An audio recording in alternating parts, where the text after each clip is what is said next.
The scene is set in Omaha for Game 4 of college baseball's finest showcase, the World Series. For the second straight season, Alabama is the top seed at the College World Series. Last year, Chris Moeller's dramatic home run in the bottom of the ninth won Game 1 against Oklahoma State. But the celebration was short-lived. They dropped their next two and were eliminated by Clemson. This year, the Crimson Tide comes to Omaha minus super slugger and relief ace Roberto Vaz. SEC rival Mississippi State set to take a whirl at the Tide and celebrate with an upset.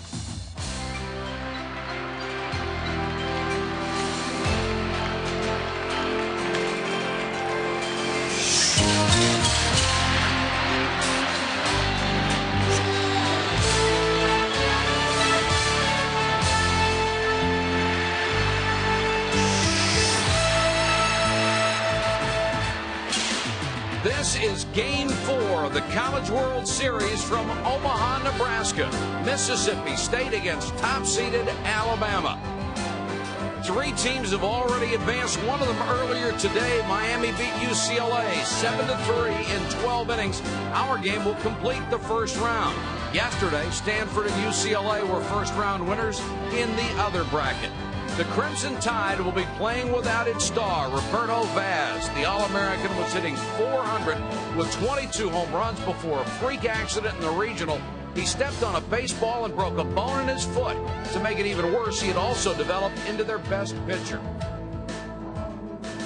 Good evening, everybody. Mike Patrick along with Joe McGrane. It's great to have you with us. The loss of Vaz is a blow to Alabama's chances, but they are still the #1 team in the country, Joe, and they have a lot of other weapons. They do indeed, Mike, and Jim Wells knows that he's going to have a lot of thunder in his lineup. His team hit almost .350 as a team, even without Vaz, so they should have a lot of weapons. Eric Dubose will get the start for Mississippi State. Alabama roughed him up earlier in the year, but if he can get through those periods of inconsistency, he can be very tough. He can be very tough. He has one of the best curveballs that we're going to see in this tournament. His command is not quite up to his stuff as of yet, but there's big swinging. Crimson Tide team should go up very well against his good breaking ball. These teams met 4 times during the regular season. They split those 4 games. Alabama winning the last confrontation in the Southeastern Conference Tournament. The starting lineups right after this.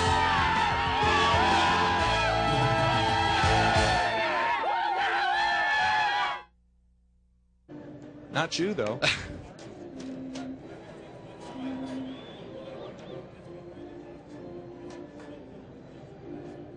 Welcome back to the College World Series in Omaha on a beautiful summer evening here in Nebraska. In the first game of our twin bill today, Miami had to go extra innings, 12 in fact, to beat UCLA.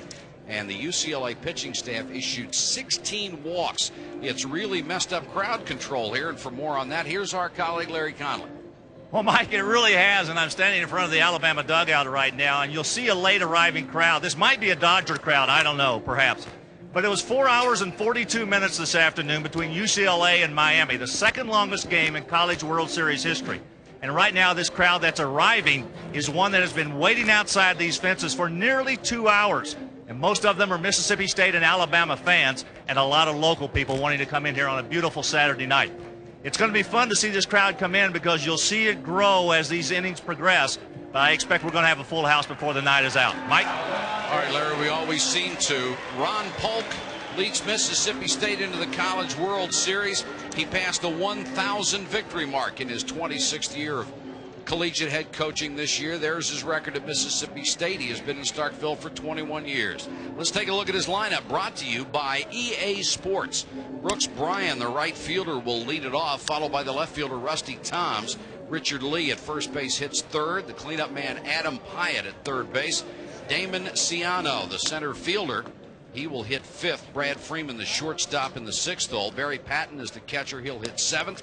Brian Weiss, the DH tonight, and Travis Chapman, the second baseman, he will hit ninth. And Mike, Richard Lee is their offensive leader and their most consistent hitter. He has 19 home runs and 90 RBIs, and he's going to have to do some damage if they're going to be very successful. Heath Henderson, the starter for Alabama, comes in with a 12-2 record. Little high ERA, 4.47 this year. He's actually given up more hits than innings pitched, 121 hits in 110 and 2/3 innings. Struck out 94 over that span. And they don't ask you how, they ask you how many, and he does have 12 victories, and he's going to have a mid to high 80s fastball with a good breaking ball. Two pitchers tonight, where we're going to see good curveballs from each, so it's going to be interesting to watch. Here's the Alabama defense behind the plate. Matt Frick around the infield. Phillips, Duncan, Caruso, and Tucker. The outfielders, G.W. Keller with that great arm. David Tidwell in center, and Dustin Moore in right field. No wind at all, not even a little zephyr since about 3 o'clock this afternoon. The wind was a factor last night, blowing in. But very calm, and balls can jump out of Rosenblatt Stadium in a hurry. Brooks Bryan will lead it off, 3:59 on the year. Takes a strike called from home plate umpire Gus Rodriguez.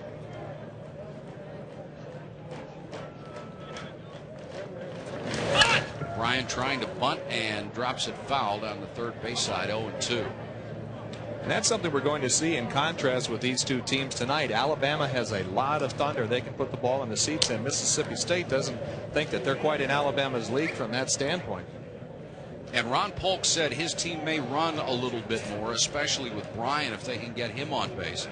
She said, Joe, there aren't many people playing little ball anymore, but they're going to need all the help they can get against Alabama. The 0-2 just misses. It seems like now you're going to have to try to find a way to score as many runs to keep up with these guys. The guys are getting bigger, they're getting stronger, they're starting to hit a lot more home runs, and both Ron Polk and Jim Wells. There's the umpire cam. You get a good look at it. This one slapped down the left field line. Keller can't get there, and it's just foul. You do not get any closer than that. That ball was inside of 6 inches foul.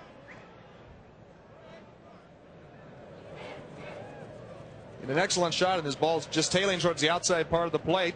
Bryan doing a good job staying on the ball. You can see anytime a left-hander hits the ball, when they get their hands that far outside, the ball's going to break a lot further away from the lines. And that's what almost in there. Count is 1-2. Bryan facing Heath Henderson.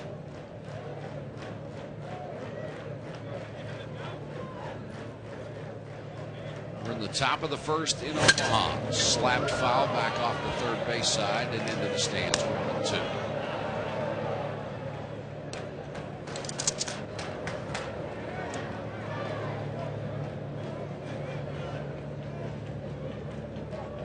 Henderson, with those 12 wins, has a chance to become the all-time winningest pitcher in Alabama history. And got a called strike 3. Took something off that one and hit the outside corner. Bryan didn't like it as he dejectedly runs back into the bullpen, into his dugout. Down and away sinker, just nibbling on the outside part of the plate. In the first game here, the umpire was very aggressive on the outside part of the plate, and it looks to be that it's going to be more of the same, as this is in that little area where only pitchers know that it's a strike. Rusty Toms, the number 2 man in the order, takes a fastball outside. You see on the gun that was around 88. And that's where Heath Henderson is going to be for most of this evening. He's a big, strong guy. Fastball hit through the hole into left field for the base hit.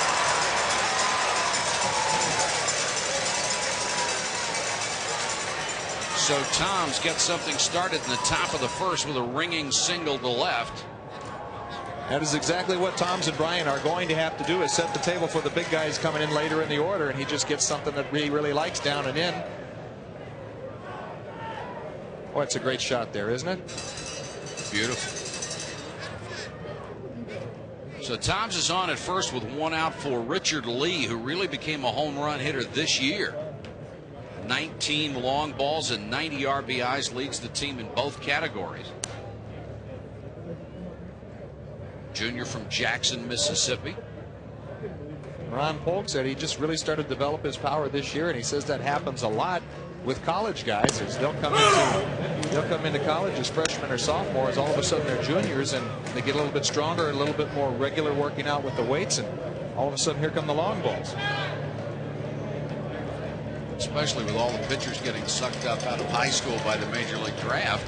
You're Exactly right. But sometimes there's no shortage of finding a lot of good hitters, but finding those good arms, usually the way the money is with the draft, a lot of colleges, Auburn in this SEC conference is as deep as anybody.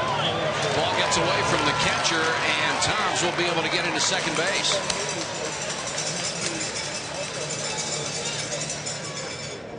Frick, who has a reputation of blocking the ball very well, just seemed to let that one kick off his glove. Breaking ball down, the first thing you have to do, not quite mechanically right. He needs to turn his glove over in that situation. That he's going to make the glove more presentable to catch the ball and won't get healed like that. Well, that's ruled a wild pitch against Henderson. Just like he did right there, where he turned the glove over in that situation, as opposed to the pitch before that, where he kind of got caught in no man's land. And sometimes you get a little lazy trying to catch a breaking ball. Much better job, much better fundamentals. Look at the angles. It'll be difficult for that ball to get through. 2-1 to Lee with a runner in scoring position. Right back through the box, stand by Henderson. Now they get the runner and a rundown between second and third. And he's out, the runner safe at first. Nicely executed by Henderson, and Toms was caught in no man's land. Great execution is right, Mike. First thing that you need to do when you get a ball back to the comebacker is to check the runner at second base. But what Alabama did a great job in doing is fundamentally getting this rundown over with very quickly, so Lee couldn't advance to second base. Practice this a lot. Sometimes it doesn't always work, but well done right there. 1-4-5 for the second out of the inning, and Lee is on at first for the cleanup man, Adam Pyatt. 16 homers on his season. And although it wasn't a tough chance, you can see the value of a pitcher being able to field his position and make quick decisions. And those decisions have to be split second, especially with his aluminum bat, Mike. The ball is coming back right at you. We had to look at the little shift of the second baseman moving up the middle. A little low, 2-0. Henderson to Adam Pyatt. Junior from Fort Myers, Florida, second team All-SEC this year. Hit well against Alabama in their 4 meetings.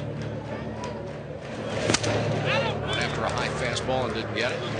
And another one of those guys that Ron Polk says is late to develop their power, has really kind of come into his own and started putting a few balls in the seats. And he was shortstop in high school, as he said. As Ron said, a lot of his infielders you get from high school become shortstops, and obviously you can't play everybody in the same position. Another high fastball, 3-1.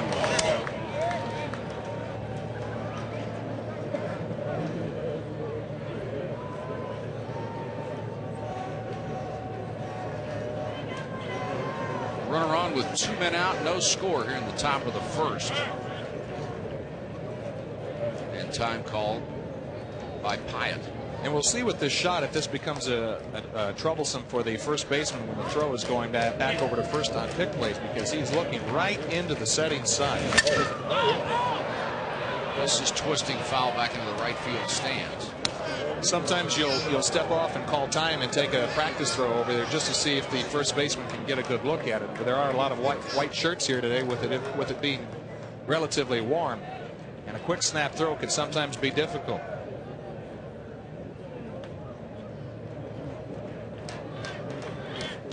Full count to Pyatt. The runner is going and wrapped down to shortstop. Duncan's only play is at first, and he throws him out.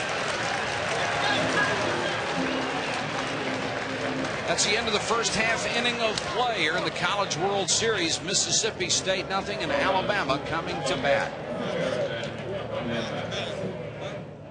Let's look at the EA Sports lineup for Alabama. Leading it off, David Tidwell in center field. Joe Caruso, the second baseman, bat second. G.W. Keller in left field, the number 3 hitter. Dustin Moore, the right fielder, the cleanup man. Third baseman Andy Phillips will hit 5th. Matt Frick in the 6th hole. He's the catcher. Robbie Tucker hits 7th. The first baseman, the shortstop Nate Duncan, will bat in the 8th spot, and Mark Peer, the DH, is 9th. Mike, Joe Caruso is a 4-year starter, and he's their team leader, and he does things very fundamentally well.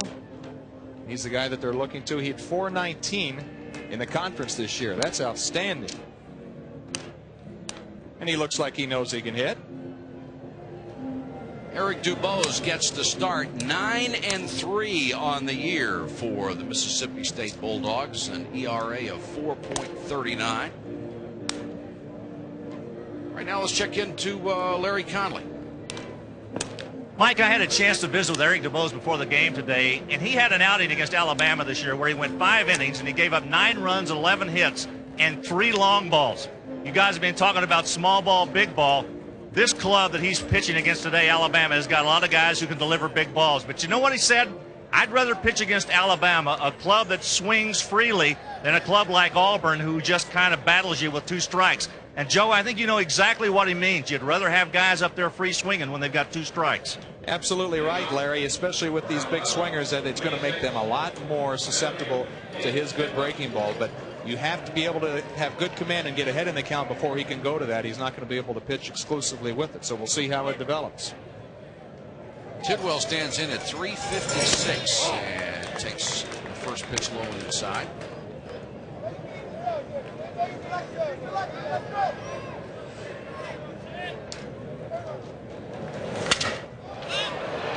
This one's hit in the air to straightaway center.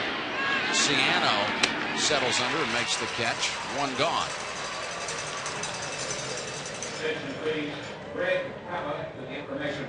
Here's the way Mississippi State will line up on defense, with Patton behind the plate, Pyatt with a good arm at third base, Brad Freeman the shortstop, Travis Chapman at second, Richard Lee, another good defender, at the first baseman. The outfield from left to right, Toms, Ciano, and Brooks Bryant. He has the best arm of anyone in the outfield for the Mississippi State Bulldogs. Caruso rips it down the left field line, fair ball down into the corner. Toms will have to dig it out, and Caruso is into second with a stand-up double. These guys come out of the dugout swinging. They certainly do, and DuBose knows that he's going to have to get the ball down, because this is just a high fastball right into the wheelhouse, and he's not going to be given a chance to make a lot of those pitches right there. Those tend to go a long way, and this time it did for a stand-up double. Sets the table for Andy Phillips. Power to all fields. One of the strongest players on this club and having his best year, a career high 372. Jim Wells told us this morning that he normally bats in the 5 hole, but he wanted to move him up because he is hitting so well.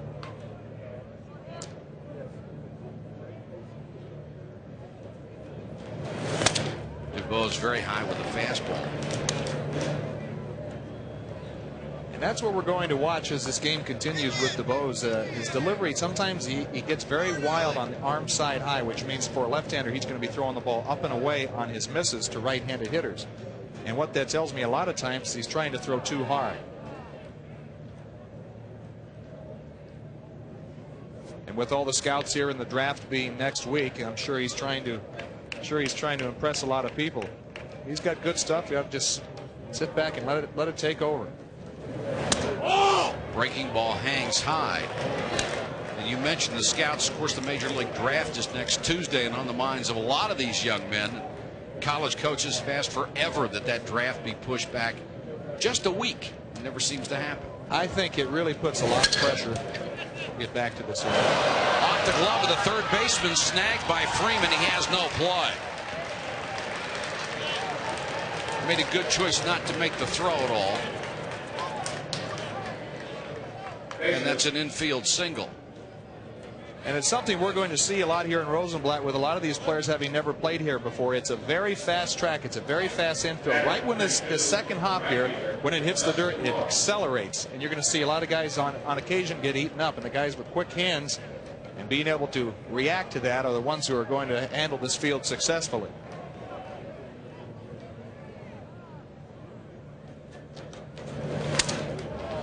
Dustin Moore is the cleanup man. He comes out with only 1 man out and 2 on. Second in the Southeastern Conference with 25 home runs and has 76 RBIs.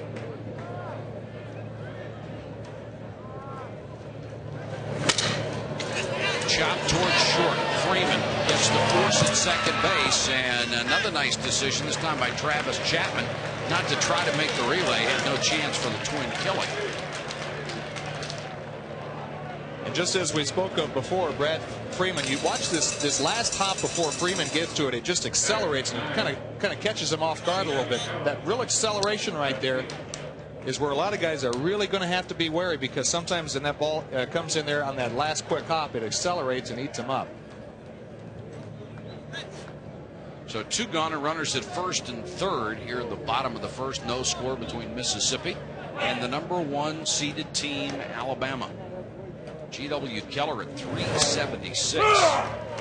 Keller now the regular left fielder with the injury to Vaz.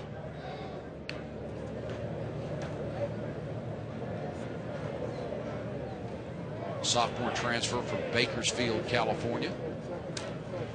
He was actually getting 8th in the lineup, but was putting up such big numbers they finally had to move him up.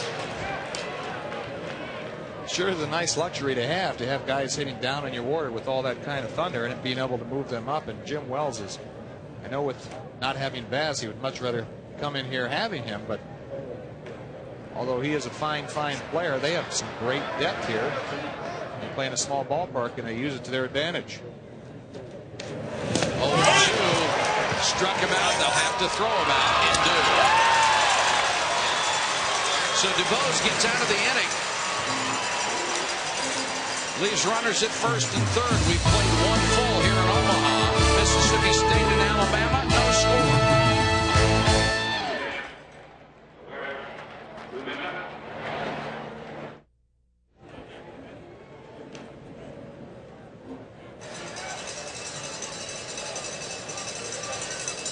Somebody always draws the short straw. In this ballpark, it's the right fielder at this time of night.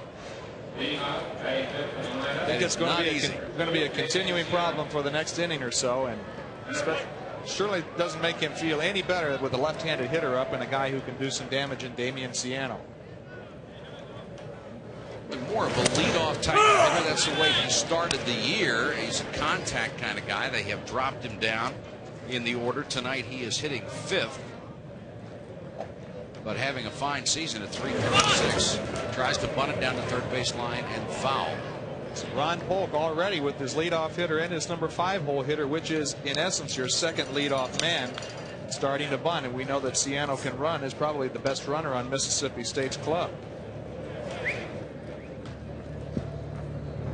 So if he's going to try to keep up with Alabama, which supposedly are going to hit some home runs tonight, they better be bunting a lot. Yeah, and successfully. Yes. Of course, getting that first run is big too. Very much so. Gene Mauch always believed that the guy who scored first, and I think statistics indicated that almost 75% of the teams that did score first won. And especially in a game where you're trying to avoid the losers bracket. If you get into the losers bracket here in Omaha, unless you have a tremendously deep pitching staff, you're in a lot of trouble. Auburn, as we saw, already is in the losers bracket, and they supposedly have the deepest pitching in this tournament. So we'll see how that develops. From the ump canvas with a slapped foul off facing the box seats past third. If you didn't get a chance to see the first game, UCLA pitchers issued 16 walks in that game. I think the game was only like 4 hours and 15 minutes. It seemed more like 8:15. Especially when coupled with pitchers not working fast, there's nothing good that can happen. Oh. The official time of the first game, Marty Aronoff tells us 4 hours and 42 minutes, which was the second longest in College World Series history. Geez, I hope I didn't do the first one. Slap down to first, Lee knocks it down, makes the play unassisted.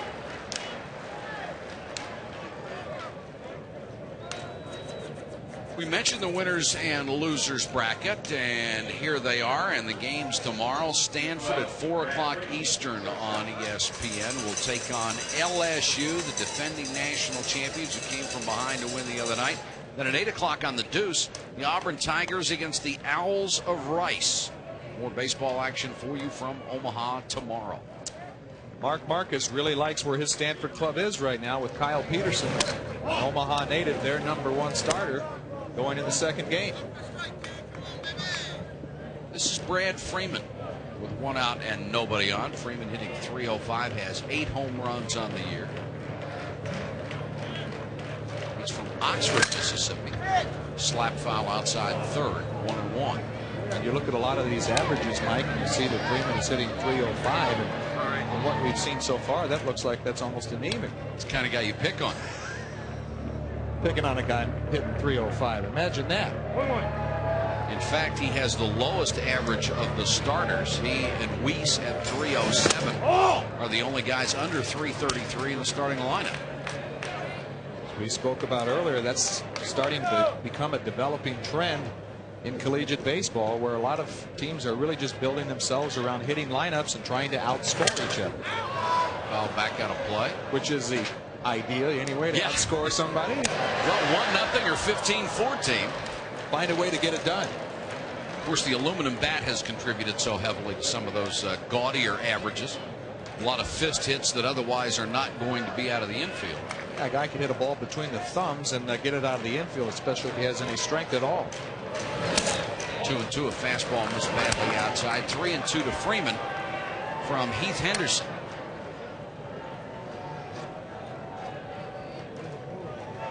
Henderson coming off a brilliant performance in the NCAA Regional. 2 runs and 8 hits in 7 2/3 against Wichita State. And we, for the first time in 2 years in the new press box, we just got a foul ball. I noticed you didn't make an effort for it. I wasn't diving, no. All right. Dave's got a souvenir for him. Get Joe McGrain to autograph that, and it'll be worth something. Inside. Drive the price down. Let's get Larry Gunn. Larry? Thanks, Mike. You know, it's interesting to watch these two clubs play because the preparation is really very minimal for these two teams. They know each other so very well. You come to the College World Series, oftentimes you got to call around, get a lot of scouting reports, talk to a lot of people. Not these two clubs. They know each other very well. Oh, and by the way, Joe, don't ever think Mike will dive for any baseball up there. Larry, that's cold. No, me neither. That's why I was a pitcher. I wasn't meant to catch anything. I've been known to dive out of the way. Unfortunately, it was when I was playing shortstop. That's not a good sign. No, it's not. Here we're getting a look. We're still seeing some of that sun coming through the bleachers, and just about all of it is over with now for the first baseman.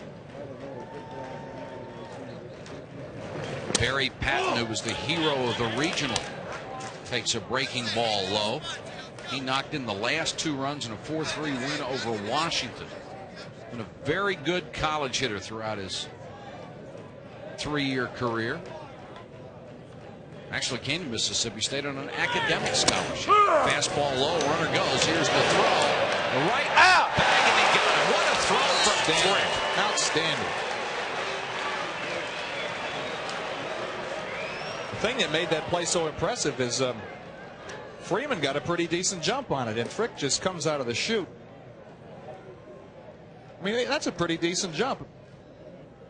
But when you make a great throw like that, the infielder doesn't have to do anything but just hold on and ready yourself for contact, because that was a perfect throw. That's beautiful. Great mechanics by the catcher, too. You noticed how quickly he got out of the crouch, how quickly he threw the ball for that little snap throw that you need, and throwing out 50% of base runners. And that's as good as it gets. You don't see too many guys in the major leagues approaching that statistic. Makes you not want to run, and that hurts Mississippi State because they feel they have to. They are going to have to run against Alabama, and that's a very difficult thing for Ron Polk, which just makes you wonder why he's bunting a lot early, because they're going to have to get something different. Patton chops this one over the hill. Henderson backs up, fields it, and throws him out. A 1-2-3 inning. Mississippi State done in the second. We're still scoreless.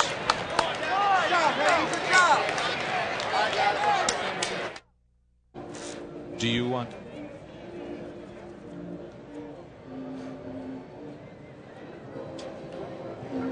Nothing as we go to the bottom of the second. Let's go back to the final out of the last half inning, Joe. What looks like an easy play for Heath Henderson, because he made it so routinely. it becomes very difficult because he's going off the backside of the mountain, which is the steepest part of the mountain. He's backpedaling. He's got to be careful not to catch his spikes on the rubber here. And I can honestly tell you, if I tried to do that, I probably would have fell on my fanny. Well, he did not suffer that embarrassment. He completed the play perfectly. And Frick will lead it off for Alabama here in the bottom of the second. Another power guy, 15 homers and 50 RBIs. And Anderson, like DuBose, still settling in right now. This is their first game, so they have some nerves, some adrenaline going, and we can see there's enough radioactivity back there. This one's popped up on the infield. Richard Lee, the first baseman.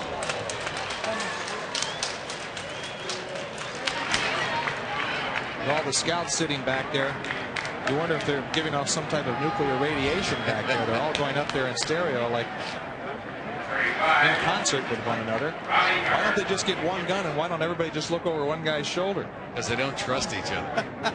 I think you're right. One guy has a Jugs, one guy has a Ray, one guy has a Stalker. Ripped towards short, picked by Flaw.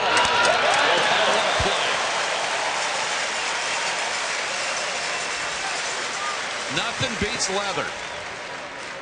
That will certainly uplift your pitcher. Nothing like a great play like that. And it looks like Freeman has adjusted to the fast infield because this is Ozzie Smith style right here. Great play. Well, that's a you do or you don't. A great reaction to be able to come up with the ball the way he did. Number 8 man Nate Duncan stands in, 2 outs, nobody on. Well, you're right, Joe. That does give a pitcher that extra feeling that, hey, I don't have to be so fine. I don't have to paint corners. They can hit the ball. I got the guys behind me who can make plays. Especially going up against a big lineup like this, because DuBose is a guy who is going to pitch deep into a lot of counts and everything, and he wants to keep base runners off because you figure he's going to walk a couple of guys, and it sure is a big boost. That seems to be just on the threshold of whether it was going to be a strike or not. That very low pitch, borderline, could have gone either way, and I think if DuBose consistently stays in that area, you might see that pitch getting called. This one's laced to right. Bryan hustles back and 2 steps short of the track makes the catch. DuBose got out of that inning with only 8 pitches. No score. End of 2. Back to Omaha in a moment.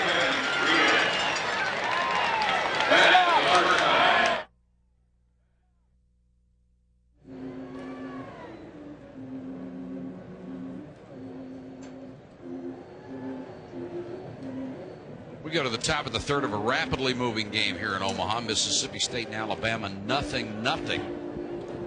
The way college baseball has evolved, the South, the Southwest, and the West have really come to dominate the game, and it's understandable because those are the warm weather areas where you can get in more baseball. And the Coaches Association making a proposal to delay the season a little bit so that guys in the Northeast and the upper Midwest and the far West have a chance to play a little bit more baseball, which I like the idea. Ripped to third. Phillips, nice pick. And Brian Weiss thrown out on 1 pitch. The idea is great. In theory, I think, Mike, but a lot of these guys are involved in summer programs, summer ball programs, whether it be in the Alaskan League or the Cape Cod League.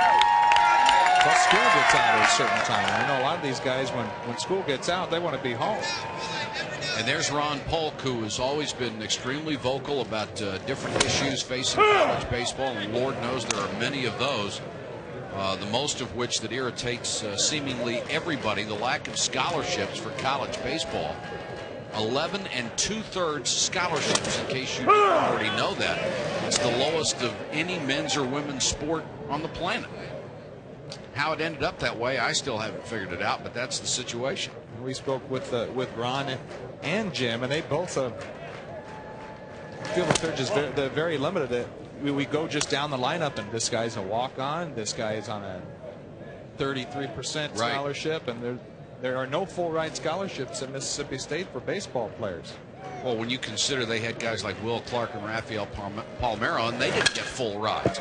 This one's ripped past the diving Phillips by Travis Chapman. G.W. Keller hustles over to hold it to a single. And then they throw it away. Now it's off the backstop, and a good job by the runner Chapman not breaking for second before he saw where the rebound went. That was very close of going into the dugout on the ground rules here. Obviously, it came from an infielder, so it would have been 2 bases. You have to move him over to third. Well, you can look at the breaking ball that Chapman stays on real well and gets it by the third baseman. And oftentimes when you throw your breaking ball a lot, it gets what I call overexposed. And the element of surprise, there's really not a whole lot of deception. He needs to set up that good sinking low fastball that he has. And we'll go back to the top of the order for Brooks Bryan with 1 on and 1 out for the Bulldogs, batting here in their half of the third inning against Heath Henderson. Throw over. Ron Polk has his Bulldogs exactly in the situation where he wants to be, because he says that Brooks Bryan and Rusty Thomas do a great job of getting on with their on-base percentage, and already with Chapman on first, here's a chance for the Bulldogs to mount a rally. Smoke to center field. Tidwell comes in and makes the catch. Hit hard, but only about 5 steps from the center fielder Tidwell.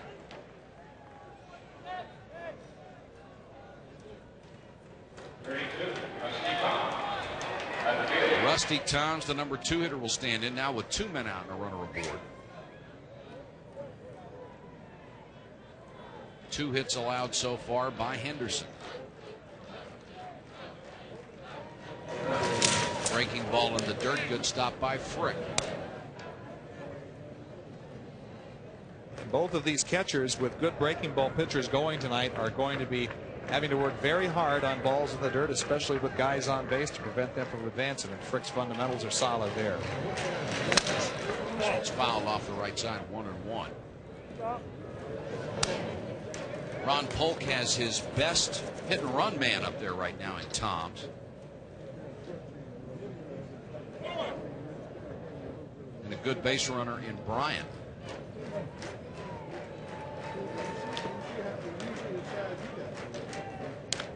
Throw over, and the runner has to dive back. Chapman on with a ringing single inside third.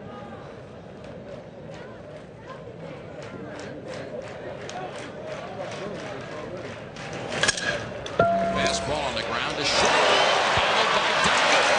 Throws the second 2-1. E6.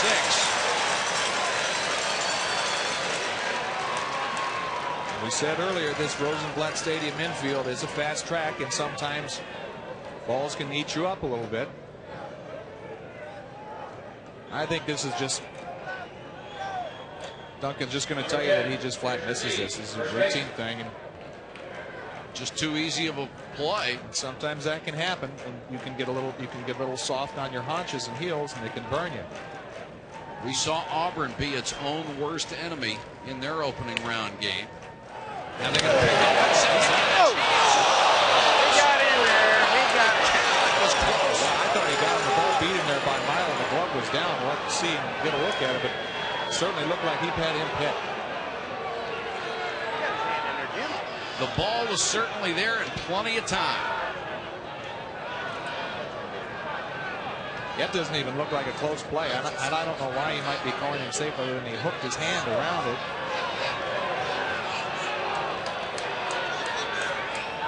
It's a little bit closer call than what it looked like in live speed action, but it appears that he got the tag on him, although it was a bit high before he got in there. Ooh, that's I don't close. know. Maybe he did get back. That is close. I got to give him the benefit of the doubt. That was a great call. Dan Mascaro. And you do have to credit an umpire for not making what looks like the obvious call. Well, it looks like he's going to be out, so we'll call him out immediately. Oftentimes you see umpires, if the ball beats you there, it's automatic, and he stayed right with it and made a close call. Up and in with a fastball to Richard Lee. Tell you, the guy that's the happiest about that is Travis Chapman. He's delighted he's not running back to the dugout to face some cold stares.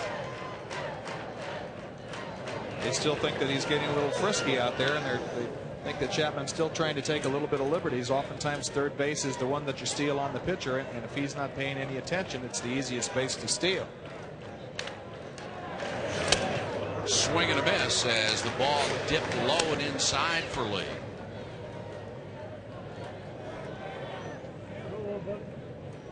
Runners at first and second, 2 out in a scoreless game. Sit under 275 in the 4 games against the Crimson Tide this year.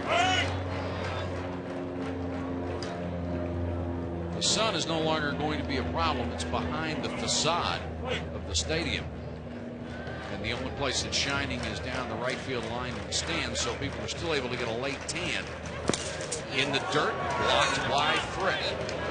I'm sure the first baseman and the right fielders are glad that we did get such a late start, because they would have had the sun for a whole lot more than what it's going to be tonight.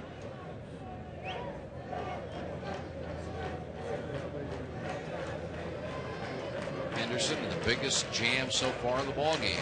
2 on. And low on that one. 3-1 to Lee. Adam Pyatt, the cleanup hitter, is on deck. He is in a bit of a jam. You're right, Mike. One thing that Jim Wells did say that Henderson does a good job at is if he gets himself into jams, he has the ability and the fortitude to make the big pitch and make the pitch when he has to. Lee, the leading home run hitter with 19, sitting on a fastball. Got it and chopped it to short. Duncan with easy force. They're out of the inning. They'll leave a couple so the error doesn't hurt after 2.5, nothing.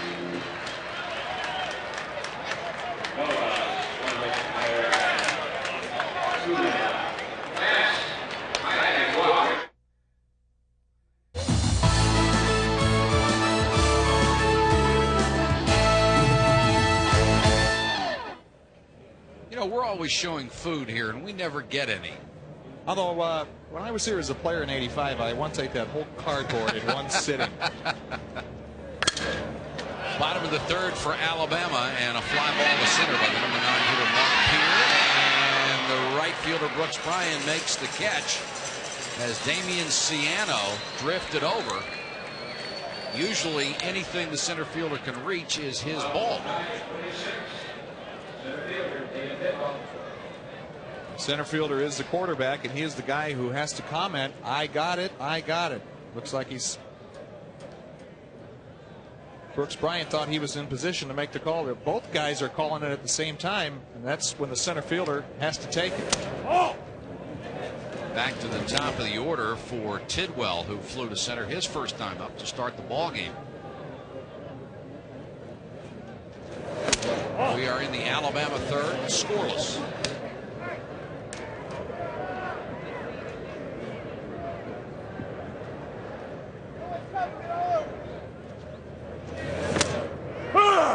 Even though Alabama is a power team, Tidwell is the guy they love to have on. He's stolen 34 bases this year.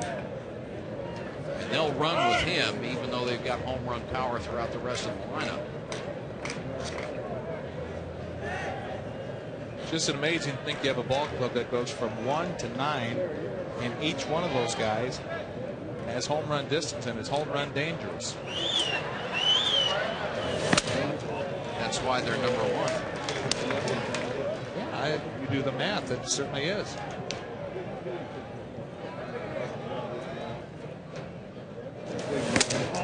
Fastball missed, and Tidwell will get the base on balls. First walk issued by DuBose. And DuBose has been known to have some trouble with his command, and certainly don't want to be walking guys at the top half of Bama's batting order, especially with the great depth and the power that they do have. And look at the numbers on Caruso. 362. He's done plenty of damage so far this season. And his 18th double of the year, his first time up down the left field line.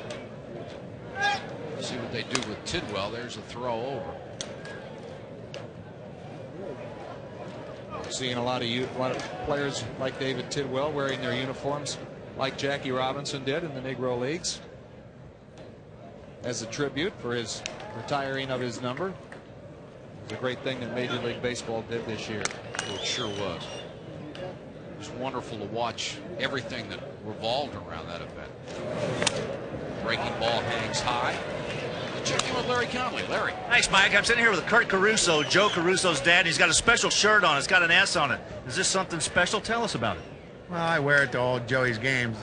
It gives them luck. Alabama's never lost since I wore a Superman shirt. Every time I wear a Alabama shirt or anything, they lose. So I wear the Superman shirt, hoping they can win. Yeah. Brian with a diving try. He had to be so careful going into the bullpen area, and Superman wins again. Hey, Mike, you know, the other thing is I was just talking to Kurt Caruso, and I asked him, I said, how many games have you made recently? He says, well, let's see, I've been to the LSU series, I've been down to the SEC tournament, I've made the regional, and now I'm out here. But you know what? He's going to put his cape away now and watch his son hit again. Okay, there you go. Brooks Bryant nearly retired his son with a fine running effort into the bullpen area down the right field side. 1-1 missed outside and low. 2-1. Tidwell doesn't look like he's gotten much of a read on Dubose yet. Dubo's the type of left-hander with the delivery on his leg kick that comes straight up. It doesn't come back that much, so the base runner sometimes becomes a little curious. Well, if I'm going to go first move, which is how you steal most on left-handers because it gives you the most time, what if he has a hang move, but his leg comes straight up and it's tough to get a jump? That's a great jump there. There he goes. Line towards second, and that will be a line play. Caruso hit it on the button, but Tidwell breaking from first ran himself into the third out. That's the end of 3. We are scoreless in Omaha.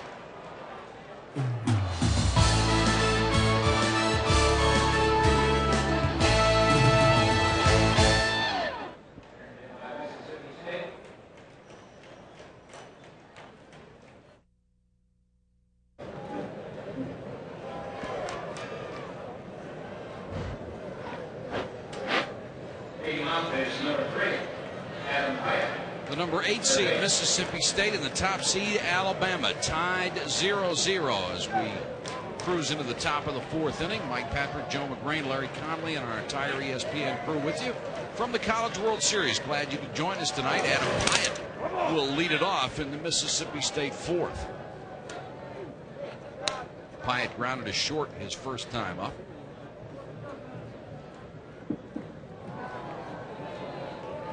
Pretty young lady trying to get a picture of some nice looking guy. I didn't know where to go with that. I wasn't going to help you. 0-2 to Pyatt. Breaking ball in the dirt.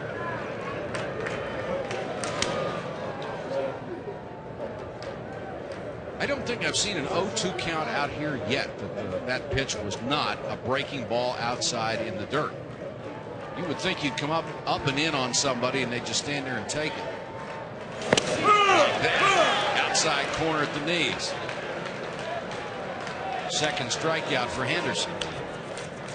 And a great pitch of execution by Henderson. He set it up with a breaking ball before that outside, and this is a Greg Maddux type fastball that starts out off the outside corner and breaks back. And again, I'd love to have that pitch called.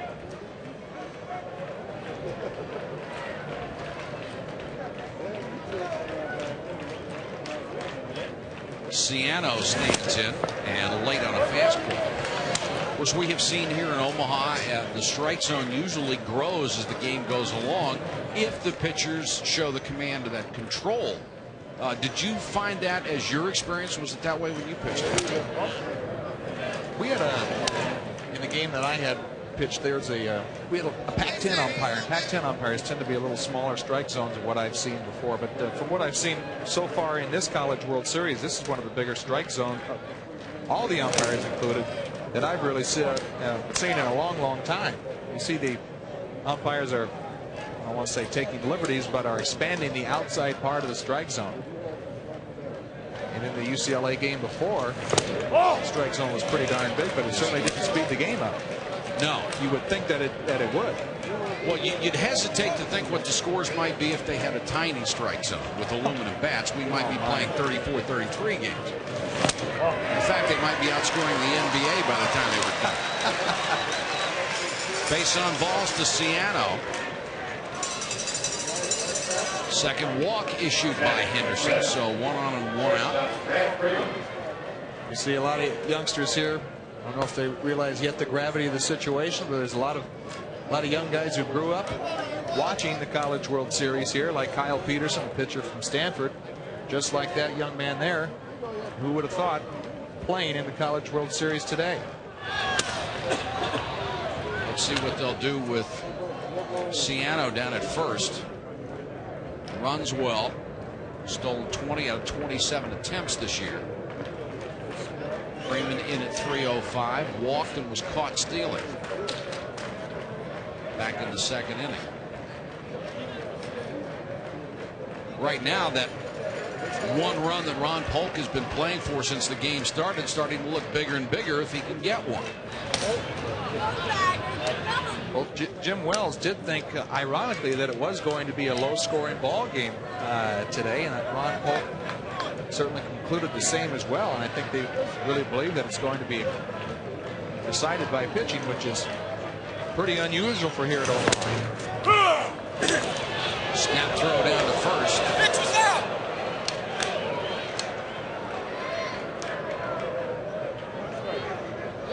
The scoreboard has a ball and a strike. Now they're going to change it. That was called a strike. That looked a long way outside. Again, if the catcher can stop it, call it a strike. Forced to dive back that time, Ciano. This is the type of strike zone that we're seeing called here in Omaha, that a guy like Greg Maddux or Bob Tewksbury with pinpoint control in the major leagues could certainly exploit. Base hit for Freeman. Moore fires into second base. The throw gets away, but backed up by Phillips. So Freeman has walked and singled in the game, and runners at first and second with one gone. Oftentimes when you get the count in your favor, that is textbook right there. Didn't try to open up and just took what Henderson gave him, and a nice job staying on the ball.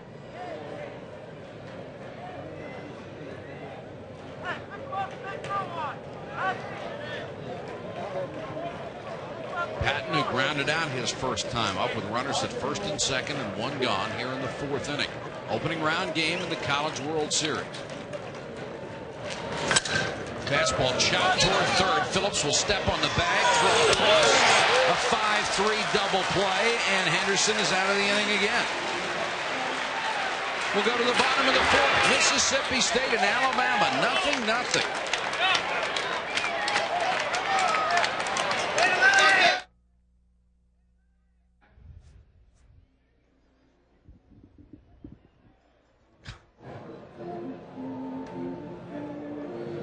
Five hits scattered through 3.5 innings. A nice pitching performance by both sides so far as Alabama comes to bat in the bottom of the fourth. And Joe, just knowing what kind of ball clubs these are, you just sort of start holding your breath and waiting for Alabama to start playing long ball. Oftentimes hitting, you don't think it's there every night, but Alabama has certainly demonstrated that they can generate runs very quickly. They've hit 153 homers this year. Straightaway center field. Ciano turned the ball well, but has room, makes the catch. Ron Polk mentioned that he thinks Rosenblatt Stadium is a little ballpark. I think it's a pretty big ballpark, especially all the way to center field, and knowing that it used to be over 420 feet all the way out there. This is, I mean, it's not a very small ballpark. Sometimes when the wind is blowing out, especially with the new bleachers in left and right field, the ball can really fly. We'll see if Alabama can take advantage. Sending up the 3, 4, and 5 hitters in this order, in this inning. This is Moore. Put into a fielder's choice his first time up. In fact, those 153 home runs by Alabama more than doubled what they did last season, and second best ever in the Southeastern Conference. 179 hit this year by LSU. 179 home runs. Talk about the ball being livelier. Is the bat livelier? Well, you wouldn't get pitchers or third basemen to argue it wasn't. Remember facing guys like Mark McGwire and Barry Bonds in college? Wonder why I wasn't more scared to death. The fact that guys like that had an aluminum bat in their hand. So I just said, you know, the heck with it. I'm going to throw this guy inside and let it be a third baseman's problem as far as I'm concerned. Keep it away from me. Chop back up the middle behind second, and Chapman can't get his glove on it. First base hit of the game for Dustin Moore. Those pitches do come back very fast off those aluminum bats, even if they are hit on the ground. As you can see, sometimes it's by you before you can even make a reaction there. Although I think that was out of DuBose's hands, and I think the play with Chapman on that with Freeman, I didn't know both of those guys were converging on the ball, and it looked like Chapman had a better angle and just wasn't able to get it. G.W. Keller stands in, a strikeout victim in the first inning. Came in hitting .376, now down to .374. G.W. Keller, it sounds like he has his own brokerage firm or something. It does. I have an initial theory. I think guys that go by initials, you have to be a player to go by initials. I've never seen a poor player who went by initials. J.T. Snow, F.P. Santangelo, two big leaguers that certainly come to mind. It looks like Moore might have injured himself.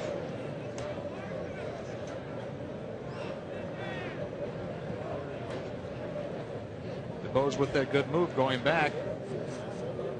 Really can't tell right there. Looked like they may have hit knees or got hit right above the knee. Yeah. Right in the lower thigh. Oh, nice Charlie horse right there.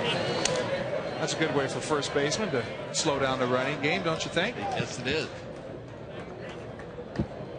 And Jim Wells did say that Richard Lee is adept at keeping runners from getting good jumps by bumping into him and such. And oftentimes with a right-handed first baseman, he's going to take more of the bag and get closer to the runner because a left-handed first baseman can afford to just reach his arm out there and snap the tag down. 3-0 to the dangerous Keller from Eric DuBose. This ball in there, 3-1. Keller looks down at third to see if anything's going on. And like all pitching, you need to stay out of the big inning, but never is it more important than against this Alabama ball club. Fastball hit towards second. Chapman for the force on the first double play. Good infield play all around throughout this ball game. Another twin killing ends the inning. We played 4. We're scoreless.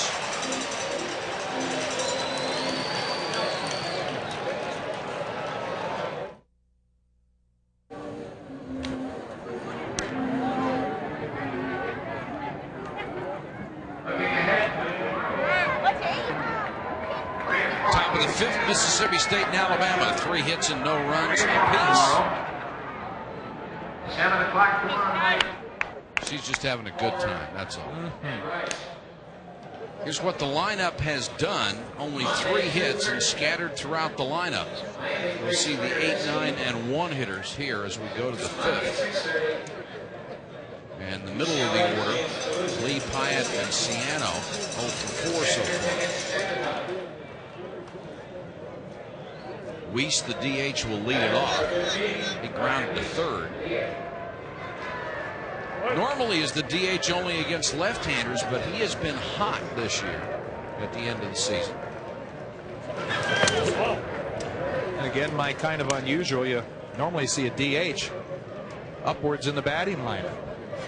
But in college, sometimes it's not the same where a designated hitter oftentimes is your best hitter. In college, it's usually the inverse of that. It's funny, sometimes you'll see him even as a leadoff guy or an 8, 9 hitter. Occasionally, the DH will end up being a 3rd or 4th hitter. But you're right, more often than not, they're not in those power slots. From a big league standpoint, you often see the DH in the 3, 4, and 5 hole. 2-0 to Weiss, and a fastball in there.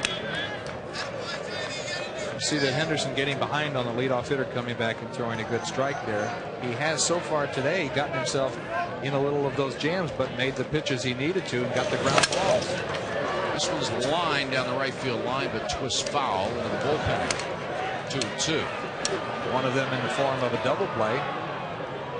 Jim Wells says that's certainly a credit to the fortitude and his competitive instincts as he's able to get the outs when he needs them and make the big pitches. Giving up only 3 hits, walked a pair, struck out 2.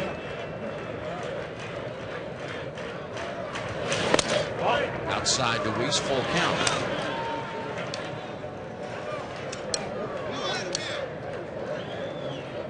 Of course, we pitched against them earlier, Joe, and really got shelled. 11 and 5 in the third. There's a line drive into left. The number 8 man, Brian Weiss, starts the inning with a base hit. And sometimes your instincts as a head coach play very well for you. He says, this is a hot guy. I'm going to do something I haven't been doing. Haven't hit against a right-hander, and he comes through. With the 3-2 count, he's in kind of a protect mode, and he gets a pitch that he can handle. Not quite getting it all on the barrel, but still getting it solid enough to reach first on a single. Jim Wells has already come out to speak with his young pitcher Henderson. It's kind of curious that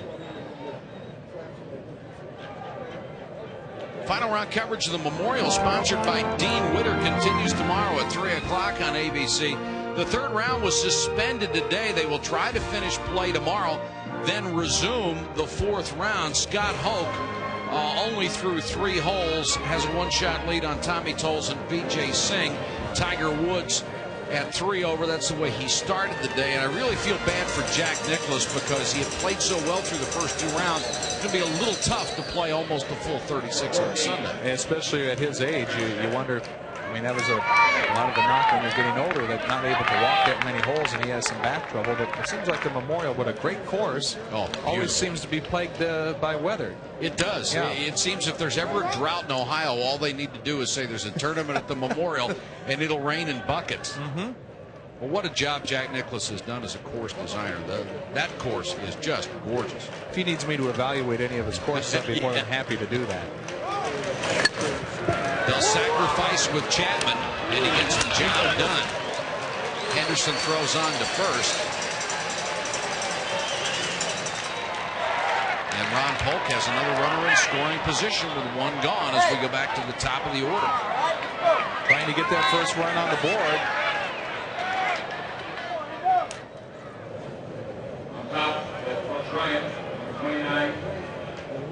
Bunting a ball with that aluminum bat, not as easy as it looks. You can't quite kill it like you can with a wood bat. Especially with fastballs that are up in the zone, you have to make very sure that you get on top of the ball and bunt half of the ball.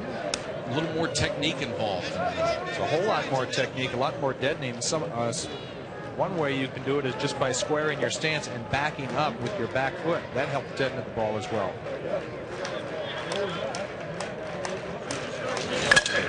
Chop back up the middle and through into center field. And here comes Weiss. He'll score easily. An RBI single for Brooks Bryan, and Mississippi State has taken the lead 1-0. Well, the sacrifice pays off, and the chop single up the middle. This has vintage Ron Polk style baseball, the way he likes to get it done. It's a good sinker, and again, he gets the result, a good ground ball. But you've seen Tony Gwynn get hundreds and hundreds of hits like that, but they seem to bounce 3 or 4 times before they go up the middle. And Ron Polk did exactly what he wanted to do. He gets that first run on the board, especially coming here in the middle of the game with not too many innings left. And now that he's got that one, let's see if he sends Bryan on the steal or they play hit and run with Toms. If he's wanting to manufacture runs, he certainly should turn him loose and let him go. Toms takes a cut, 0-1.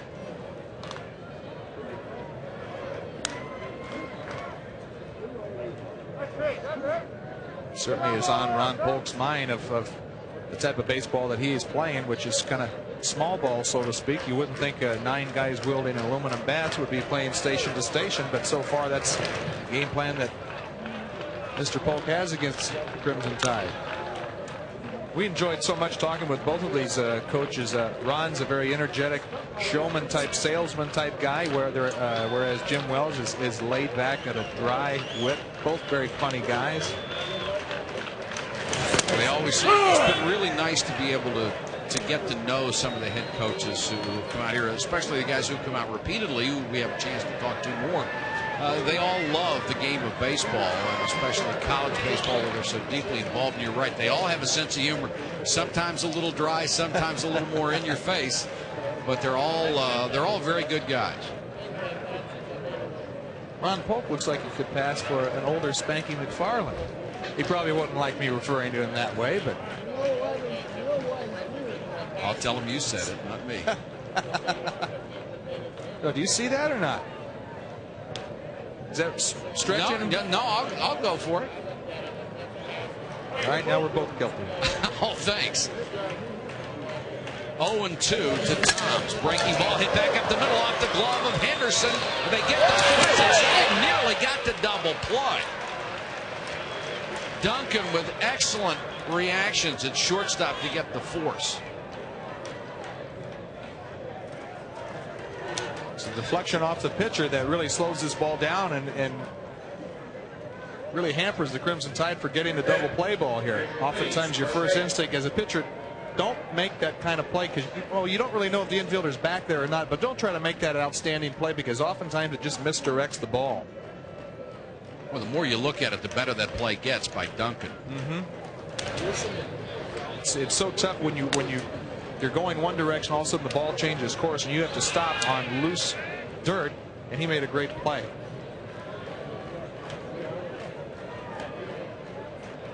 Two hits and a run in the inning. And Richard Lee, the number 3 man in the order. But if Henderson can finish this tough hitter Richard Lee off, 1 run is not such a bad thing. Breaking ball right in there, 0-1. He's just had a chance to really become a big inning. If he could just stop the bleeding a little bit and get out of there with just 1 run, a nice job. And you have to figure 1 run is hardly going to bother Alabama. Another ground ball chopped to third. Phillips throws him out, and they are out of the inning, but they get a run on 2 hits. And Mississippi State, the underdog, has a 1-0 lead in the 5th.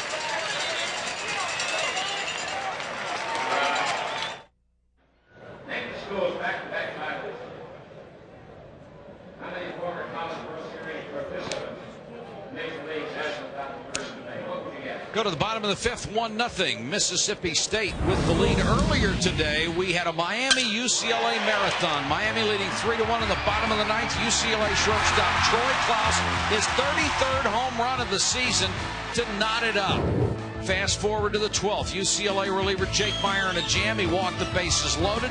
Then he walks pinch hitter German Alvarez. The go-ahead run scores, triggering a 4-run 12th. When Robbie Morrison closed the door for Miami, an endurance contest ended 4 hours and 42 minutes after it had started, and Miami jumps into the winner's bracket. UCLA issuing 16 bases on balls, goes into the loser's bracket. Well, your pitching staff gives up 16 walks. You're not going to win many. No, that doesn't give you a whole lot of chance. I think it's just strange to hear you say fast forward in a game like that. Yeah, that's right. Not much fast about it. Matt Frick leads off the 5th for Alabama with a base hit. And that garners a big smile. We saw Mississippi State get on the board in the top half of this inning. Let's see if Alabama can answer them. And again, an old tired cliche, pitching cliche. DuBose needs to stop Bama right here in their tracks and keep the momentum offensively going for his Mississippi State club. Bottom 3rd of the order due up now with Tucker, Duncan, and Peer. And that was only the 4th base hit off of DuBose. We said at the beginning of the telecast, Joe, if he can avoid those inconsistent periods, he can be very tough. He hasn't had any inconsistency yet to speak of. And the thing that's made him effective is he really hasn't been getting very deep into a lot of counts. And Bama's been swinging the bats early and putting it in play. And it just goes to show you there's a lot of good things that can happen when you put the ball in play. and get ahead and not get deep into the counts. Beautiful breaking ball, gets him ahead 0-1 against the left-hander. There's another hook that hangs high. That's been a very effective pitch. We said DuBose is a great curveball. He throws it with one knuckle on his index finger and a knuckle curve style. We'll see it if he goes into the glove, if it's coming here. Yep, you can see that little index finger sticking up. It looks like it might be curved coming. Yep. Oh! Just high. And I wonder if I'm standing out on the hill on that pitch, I go, where was that? That was a pretty good breaking ball right there. Got the index finger up, and what that allows you to do is to not have to get your arm on top as much. Fastball runs to 2-2. There you get a look at the grip. It throws exactly the way I used to throw my curveball, except I dug the nail into the seam where he has the knuckle down. But it makes it easier for you to not have to get on top because that middle finger is in a lot more of a leverage position. Tucker with a line drive that gets through into right center field. Frick is on his way to third. And will get there standing up. Runners at first and third, nobody out for the #1 tie.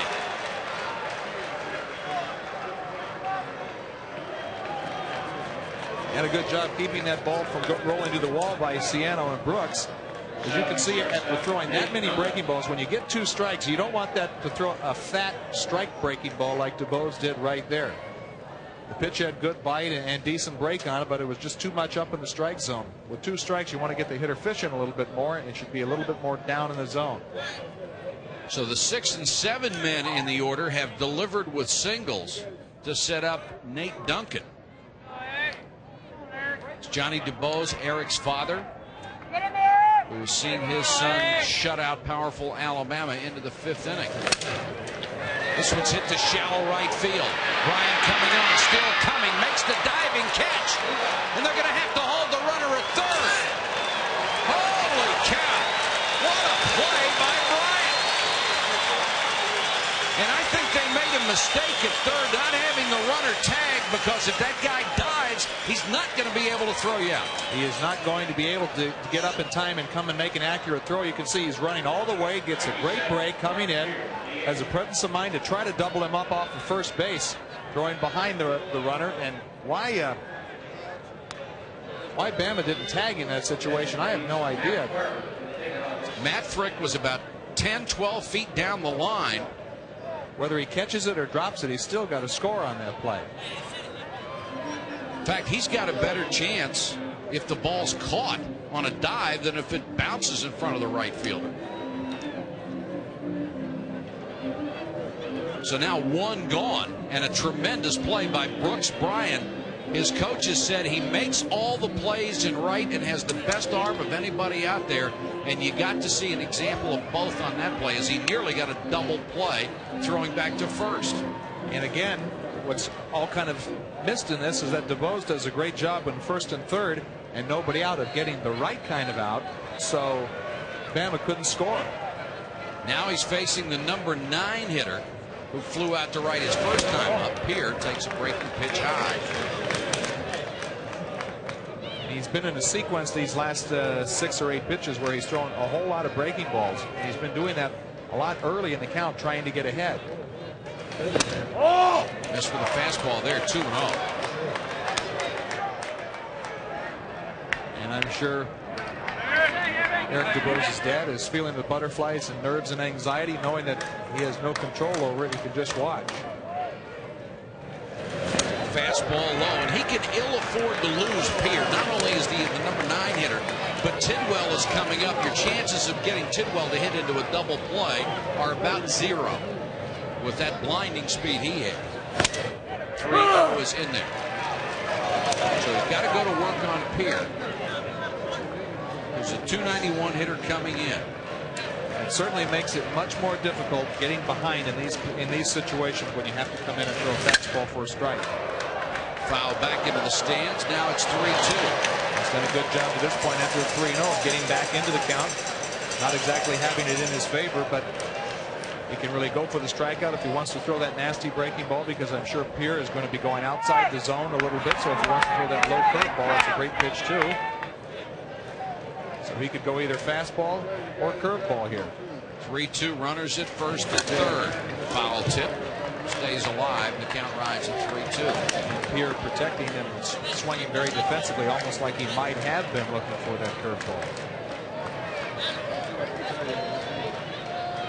Very dangerous standing up there looking for a curveball. You'll never get around on the heat. But Don Newcomb said you can't hit the express when you're looking for the local. Fastball. It's tied at 1. The number 9 hitter, Mark Pierre, the DH, comes through with an RBI single, and Alabama responds in its half of the 5th. Nice job of hitting by Pierre. And when you do get behind in the count, it's very tough to have to come into fastball situations and throwing fastballs when the hitters are really sitting on the dead red. That's why it's so critical, especially with guys on base, to get ahead. 6 hits now for the Crimson Tide, and Tidwell comes up with runners at first and second, still only 1 out. And that's what DuBose has been doing, throwing that breaking ball on the first pitch to a lot of these Crimson Tide hitters. And he's been starting off 1-0. This one's hit in the air. Bryan going back in deep right, reaches up, made the catch at the track. Runner tags and goes to third. Bryan had that one right off the bat and went all the way back to the warning track, about 350 feet away to make the catch. And you can see Bama's offense is starting to percolate a little bit. We're wondering when they're going to break out. That ball just kept going and going, and the wind isn't blowing at all tonight. That ball that Tidwell hit just didn't seem to want to come down. Caruso stands in 1 for 2 tonight, a chance to give Alabama the lead if he can get a base hit here. First and third, 2 gone in the Tide 5th. There's that first pitch breaking ball again. He got it in that time, Joe. First pitch breaking ball is something that DuBose has been throwing a lot, but got that one over for the strike. But getting behind in these situations when you have to come in with fastballs makes it very difficult. Misses there, 1-1. I think he would be better off just trying to execute with a down and away fastball, because you have more command with that, and it usually is and should be your best pitch. Breaking pitch just tipped foul, 1-2. Ron Polk has said that Eric DuBose has a very good moving fastball, especially when he gets it down. And that's still the toughest pitch to hit, is a well-located moving fastball.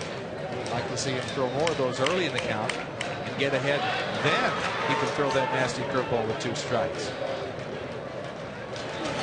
1-2, breaking ball fouled away. DuBose has now surrendered 6 hits in his only run so far.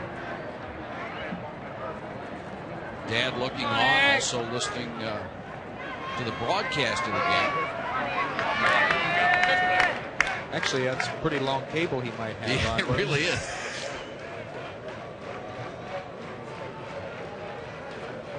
One and 2 to Caruso. Breaking ball missed, 2-2. The catcher Patton tried to frame that one, but it wasn't going to do him any good.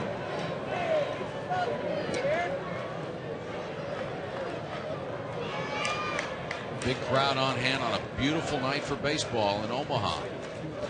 2-2 breaking ball fouled off again.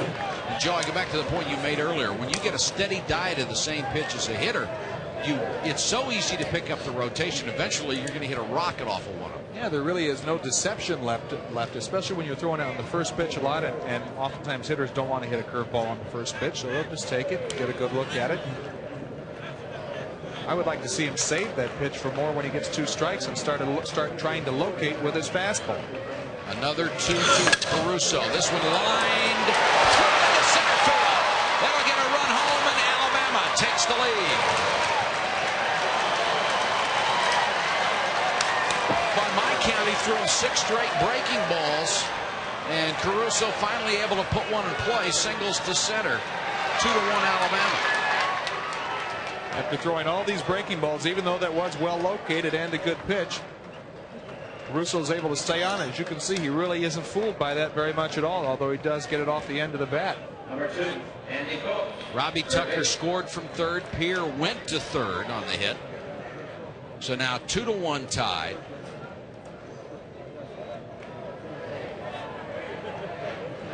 Seven hits off Caruso. Phillips has one of them.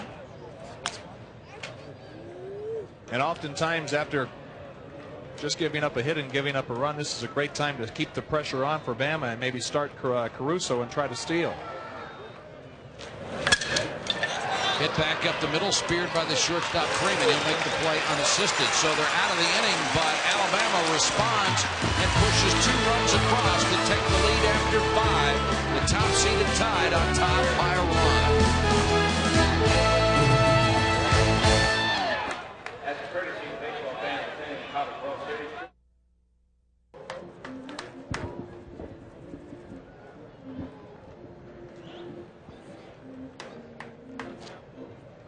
One of the marks of a champion I have always felt is when a team takes advantage of you and you come back and respond the way Alabama did.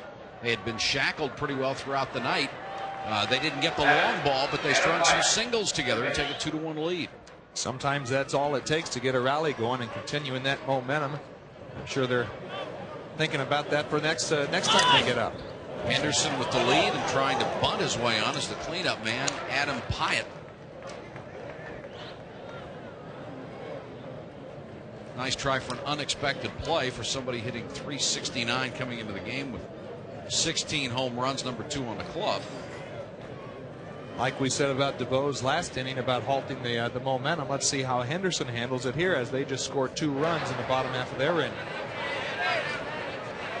Did you feel any special desire to get that 1-2-3 inning after your team got a couple of runs for you? Absolutely, and that's one thing that makes baseball such a great team game is you really feel like you've dropped the baton or let the guys down after they work hard to score those runs. You don't hold them when you go out there to tilt the slab. Crushed to center field, but Tidwell retreats toward the track and makes the catch.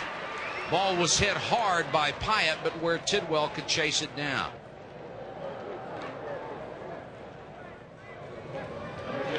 .408 to dead center. It used to be .420 here at Rosenblatt. And dead center without the wind was Death Valley. Yeah, that's about an $8 cab ride from here. That is a long, long way. That is only the second fly ball out off of Henderson. He's done a great job at keeping it down. That one's hit to center field. Tidwell's not going to be able to get there in time. A base hit for Ciano. Let's go to Larry Connolly. Larry, what do you have? Thanks, Mike. I'm sitting here with Steve Freeman, who is the father of Brad Freeman. If that sounds familiar, it should. This man was a safety for the Buffalo Bills for 12 years and the Vikings for 1 year. And Steve, what's it like to watch your son play in a sport that's different than the one you play? It's a lot of fun. We do a lot of traveling with them. You get to see great baseball like this College World Series. It's a lot of different than football. Football is a constant motion game. You're always excited, wanting somebody to hit somebody. And out here, you got to have a little baseball etiquette. You got to be a little calmer. And can't get so excited. Mike, I know you'll remember this. This man played on the Vikings team that was beaten by the Redskins in the '87 NFC game. Oh, absolutely, absolutely. You played 13 years in the NFL. You're a player. I'll tell you that. You're a Redskins fan. I'm a Minnesota Vikings fan. Grew up watching the Vikings in Minnesota. Well, then we both remember that game for starkly different reasons. Man at first, 1 out here in the Mississippi State 6th. Remember, Ciano, a good base runner, 20 steals this year. And there he goes.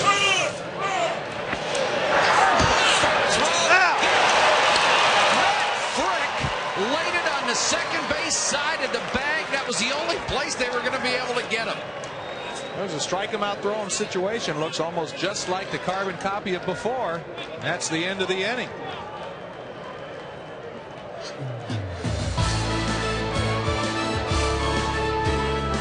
Perfect throw by Matt Frick. And the tag by the shortstop, Duncan.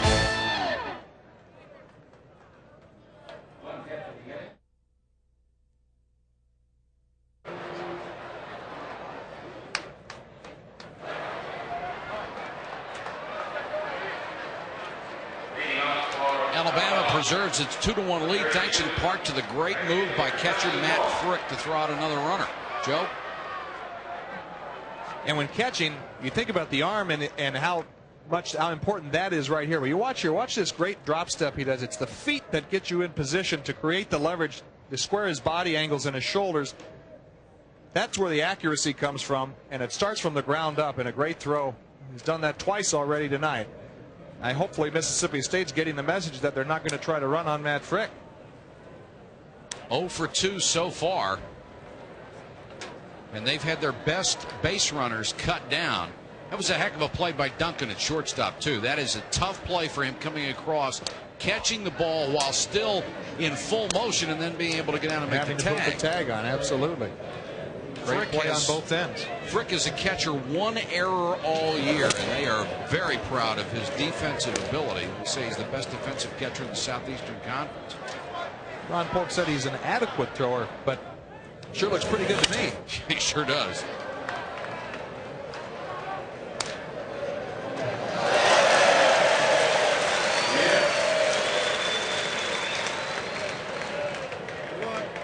Alabama with a 4, 5, and 6 men in the order here in the 6th. 3-1 to Dustin Moore, who is 1 for 2, has not shown the power that has given him such a brilliant year. 25 homers, 76 RBI, and that's a called strike at the knees.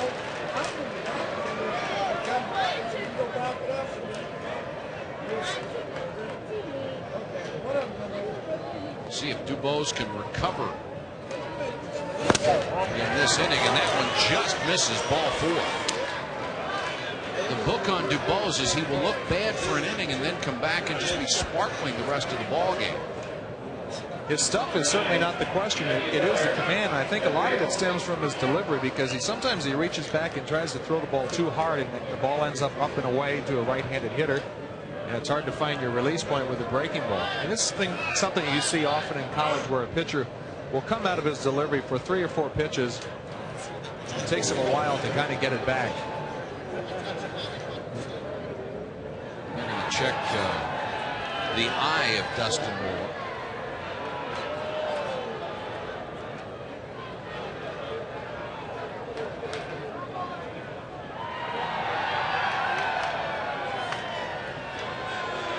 He says, I'm fine, let's go. And right when he says he's fine, the trainer runs out onto the field. Now, oftentimes, if he gets himself collected and he's all right, probably wearing some contacts, needs to re-lubricate those. One of the strangest stats we've heard all year long applies to G.W. Keller, the next hitter. He has reached base 5 times this year on catcher's interference. That means his bat has hit the catcher's glove. That is just remarkable. You go a whole year without seeing it. 162 games of a major league season. I remember maybe once or twice a season at the very most. Chopped wide of third into left field, base hit. G.W. Keller with a single to left, and Alabama warming to the task here in the 6th. Jim Wells kind of got a little twinkle in his eye when he might have suggested that he did that on purpose. C.W. Keller thinks his swing just gets a little bit long sometimes, and that's where that catcher's interference call may come from. Well, call me a skeptic, but it's hard to imagine doing it 5 times by accident. I'm right there with you, Mike, on that. Now Matt Frick with 2 on and nobody out. Frick 1 for 2, has his average up to 340. Frick also has power. 15 home runs. He's been very good against left-handers. Some right-handers just see the ball a whole lot better against left-handers with that breaking ball coming into them, and Matt Frick has certainly taken advantage of left-handers so far this year. And he'll square the bunt. Takes the pitch high. Frick was the hero of the championship game in the regional against USC.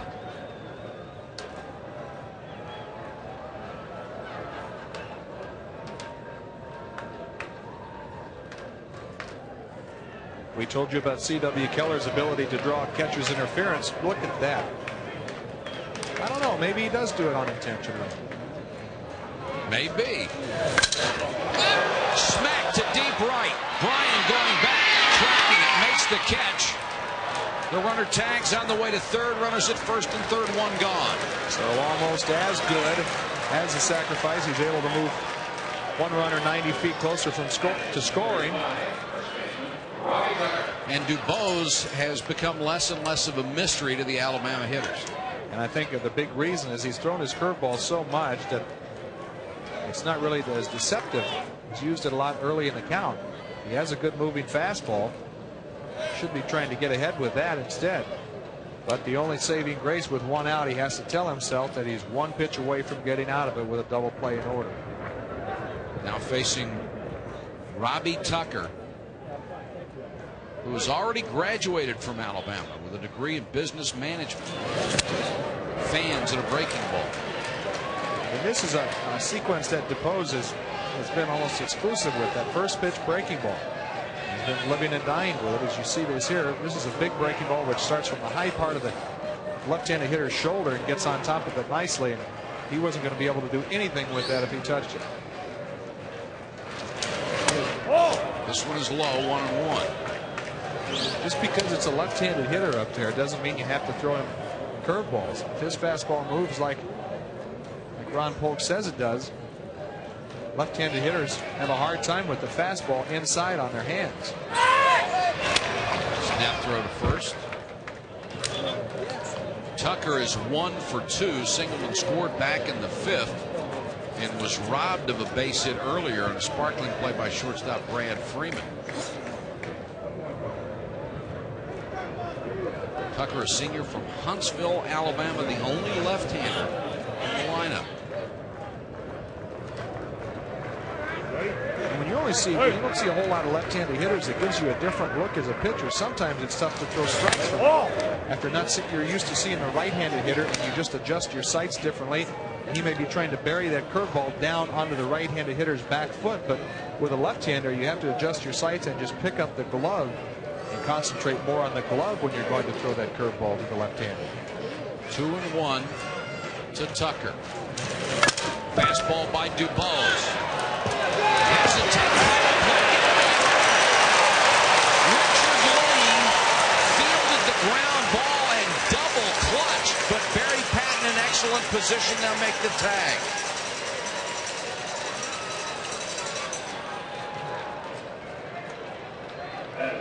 There's the fastball inside that we were talking about, and it totally jammed and handcuffed Tucker. Richard Lee kind of checking to see. I don't think the runner was breaking immediately, but just as effective, and they were able to keep the Crimson Tide from scoring. 2 down now with runners at first and second, so Mississippi State able to keep it a 1-run ball game. Again, first pitch breaking ball to Nate Duncan. He's flied out twice to right, and his average is down to 243. DuBose trying to get out of the inning without any more damage. This one's hit through to right. Bryan with the best arm, charging hard, comes over.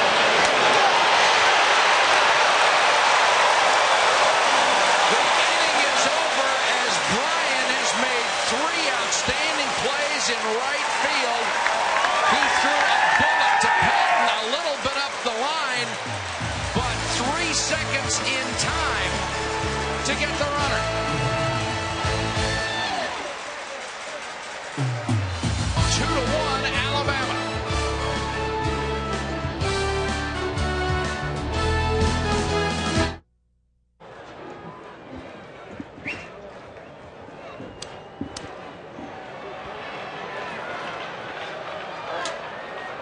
Mississippi State down 2-1, but 2 plays at the plate limited the damage. You can't overrate defense. First, Richard Lee, the first baseman, throwing home, and Patton puts the tag on for the second out of the inning. And then watch Brooks Bryan come up and throw a strike in the air. And Patton does a nice job to get down and make the play. The 9th assist of the year for Bryan, including 2 in the regional and 1 tonight. So he knows when to make the spectacular defensive play. Bottom third of the order coming up from Mississippi State. This is Patton, the 7-hitter. He's 0 for 2. And you figure, Mike, with all the repetition these two teams have had playing one another, that they would know that Brooks Bryant has an arm. Although there is 2 outs, Jim Wells is thinking, let's make him make the perfect throw, and he certainly did. And what made that such a great throw is he came through the ball and accelerated his body and was able to throw just a perfect strike to home. Strike on the corner, and Henderson quickly ahead of Patton, 0-2. You can have the home run. I think that's the most exciting play in baseball. I was just getting ready to say that. Struck him out on 3 pitches.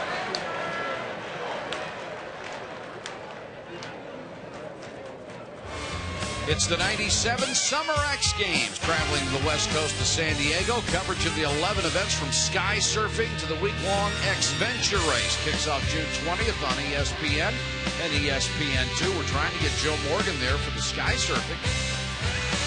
Lord knows I won't be, and I don't think Joe McGrain will be either. I have some interest in the bungee jumping. I've done that in New Zealand before. Have you really? Yeah, that was 355 feet drop into some white water below. Well, they're not doing that this year, so you can go out and make it a demonstration sport.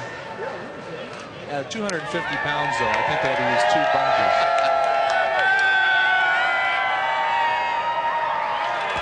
0-2 to Brian Weiss, the number 8 hitter, comes up with the bases empty and 1 out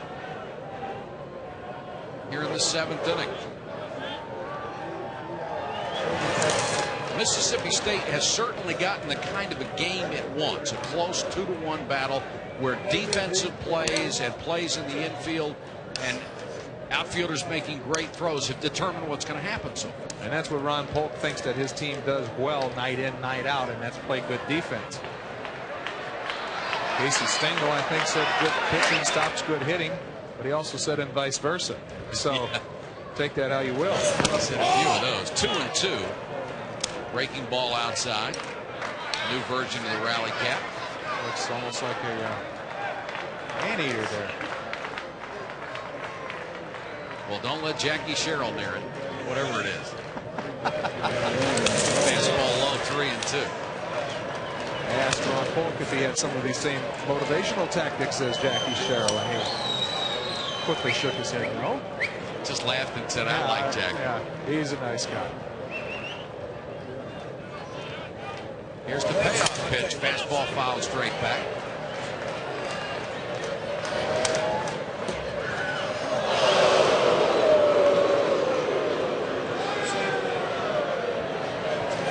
Once again, if you're not familiar with the format in the College World Series, the winner goes into the winner's bracket, which is wonderful for your pitching staff because you can map your strategy for the rest of the week. In fact, if you're in a loser's bracket, you just throw everybody out there because it's win or go home, and Henderson issues a walk. Nice job by Weiss, got behind 0-2. There are the brackets. Stanford and LSU in the winner's bracket play tomorrow afternoon. Miami will play the winner of this ball game. The losers play tomorrow night. Auburn and Rice out of the first bracket on ESPN2. Joe McGrain and yours truly will be back for that one. And I look forward to doing it. It looks like a very exciting game coming up with Stanford and LSU. Stanford, who notoriously pitches very, very well and plays good defense, going up against some serious sluggers in the LSU Tigers. Really looked bleak the other day for LSU, but you can't count those guys out. Experience here in Omaha is so critical, and they've won already 3 times in the 90s, not just been here. They've come out with the trophy. And they know the nuances of the stadium, and the adjustment period as well is very, very short, whereas a team like Rice hasn't been here before in a long, long time. It's tough to play your first trip here. Travis Chapman has had a good night, a sacrifice and a single.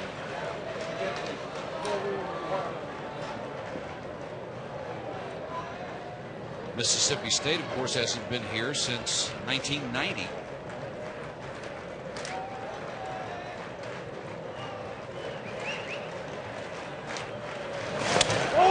Fastball low and inside. 2-0. Jim Wells told us today he feels a lot more relaxed this year. They just won their first game and it was 3 and out, basically 3 games, and feels a lot more relaxed. He's not as nervous, even in the meetings with the coaches and everything. He's just enjoying the ride a lot more. Tremendous adjustment. Ball 3.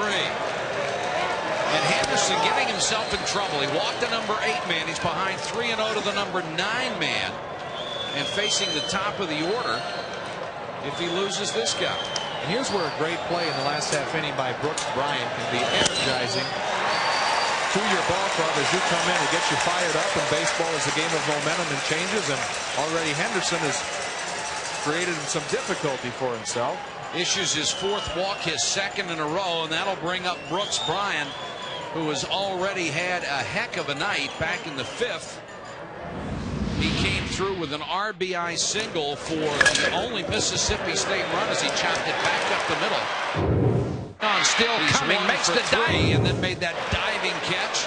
And here's the throw that saved another run in the last inning. So he's done it with the glove and with the bat, and has a huge opportunity here in the 7th. 1st and 2nd, 1 out.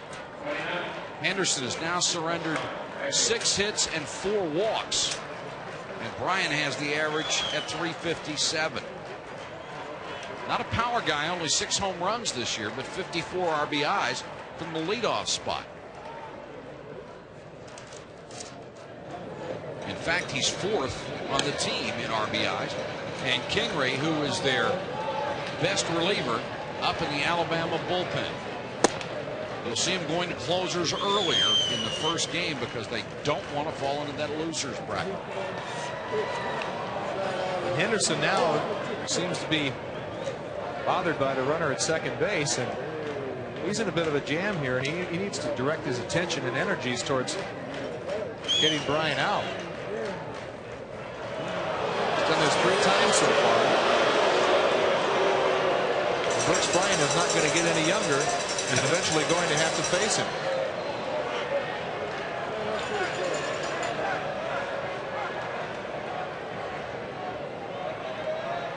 And that may be what Jim Wells is going to go speak with him about. As you can see, he already has 97 pitches, which is a lot of pitches for this point in the ball game. He's asking him if you're all right. And every pitcher will tell you, no pitcher has ever said that he's not fine. Come out there, you're in a jam and everything. How you doing? Oh, I'm fine. I'm all right.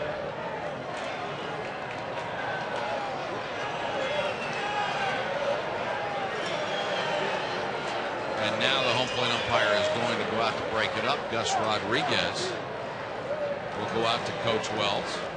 And they may be going to Kingery, and they are. So Jim Wells was going out to stall for time. And he will go to his ace reliever in the 7th inning. We'll check on the pitching change when we come back. 2-1 Alabama.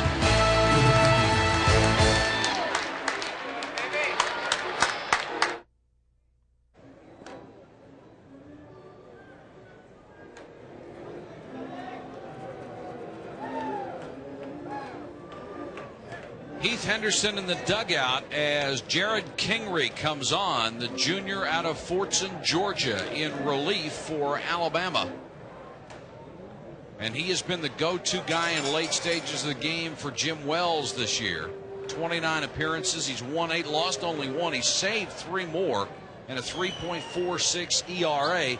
Not a power pitcher, only 66 strikeouts from 75 and a third, Joe. And Jim Wells knows that he's going to his closer earlier in this situation. He believes that this, for all intents and purposes, is the game. Kingery used to be a guy who used to throw over the top, and now he's dropped his delivery down a little more side saddle, and it's allowed him to get a lot more movement on his pitches. But Wells did say he has difficulties with left-handed hitters. Really, the only 2 times he has been touched up all year, his last 2 appearances. And that's not a good sign coming into the College World Series. And if he does have difficulty with left-handed hitters, I wonder why Coach Wells would not stick with Henderson for just 1 more hitter. Because Brooks Bryant is certainly a capable left-handed hitter. And having some night so far. And now Frick wants to check the signs. Bryan has driven in the only Mississippi State run. They're down 2-1 in the 7th as Heath Henderson went 6 1/3, allowed just the 1 run, but responsible for the 2 men on base. Struck out 4 and walked 4. And only giving up 1 run and pitching himself out of a couple jams. A nice job. Inside corner, 1-1. Really tough for a sidearmer to get inside on a left-handed hitter. Especially since from throwing it that arm slot, it's right in the line of sight with a left-handed hitter. He tracks it the whole way. Oftentimes they're better off turning the ball over, going down and away to left-handed hitters, and oftentimes you see sidearmers, when they do try to get in on left-handed hitters, they do it with little sliders, little cut fastballs that break along the plane of the bat. 2-1 hit right back to Kingery. Goes to second for 1 on to first. Kingery comes out and does his job. Gets the leadoff man Bryan to bounce into a 1-4-3 double play.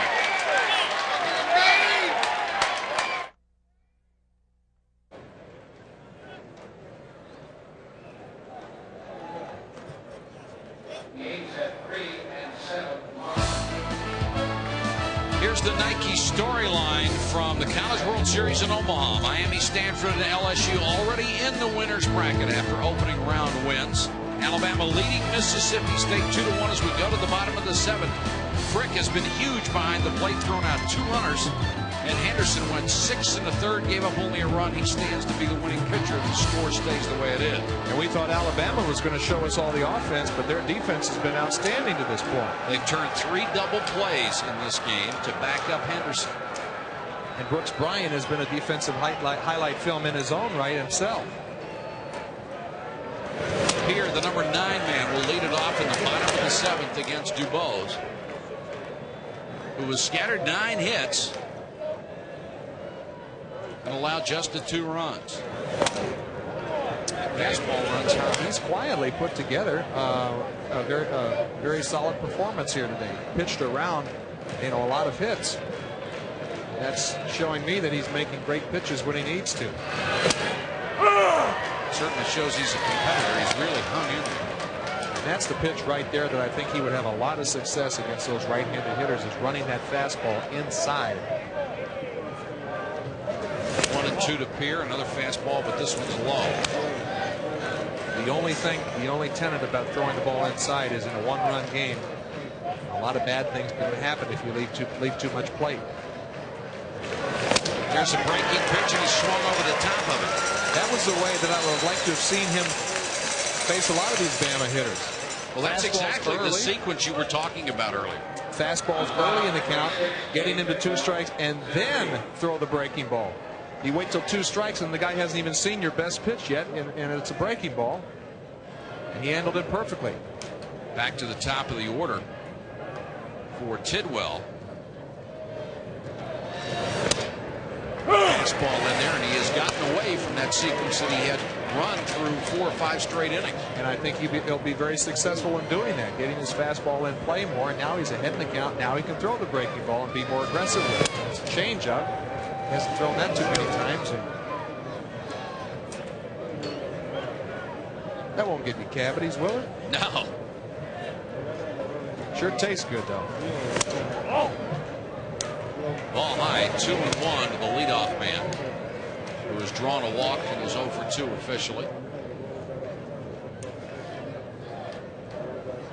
And Tidwell, in fact, the only Alabama batter in the starting lineup without a hit tonight.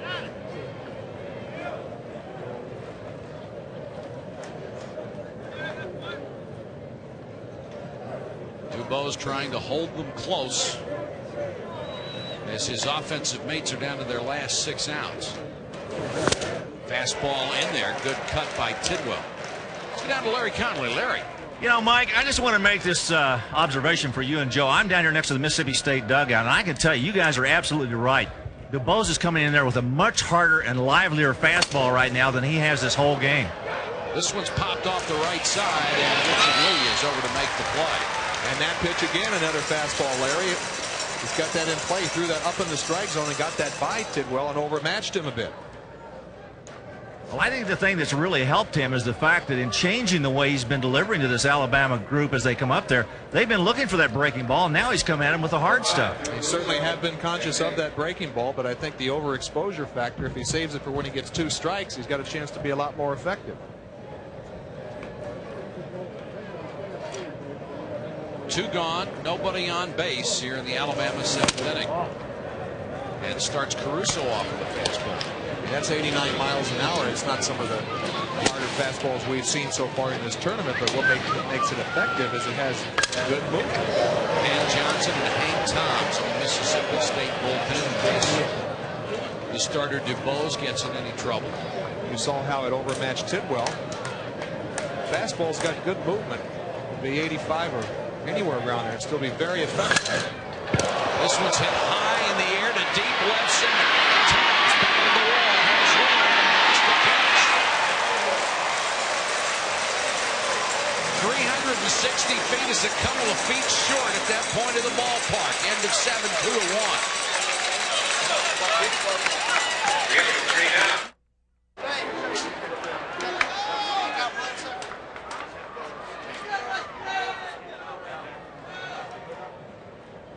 DuBose getting a little rest after just keeping that last one in the ballpark, Joe. Got away with a little bit too much plate there, and that's what I'm talking about when you're coming inside in 1-run ball games late in the game. Sometimes if you don't execute just perfectly,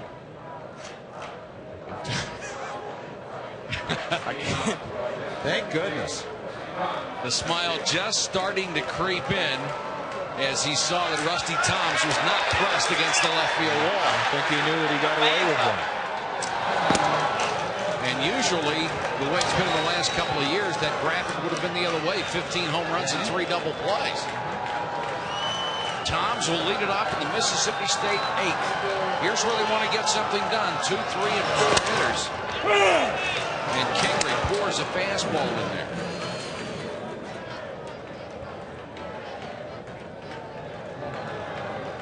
Remember, he came on in the bottom of the 7th, got a double play to get out of the inning. Chopped up the middle. Duncan behind center. Throws him out. Nice play by the shortstop. 1 gone. Every out is important, but it becomes doubly important late in the ball game when you do have a 1-run lead, is getting that leadoff man out, because that just really reduces the chances of Mississippi State to get a rally. Tough to hit against the side armor for right-handers, especially the first trip.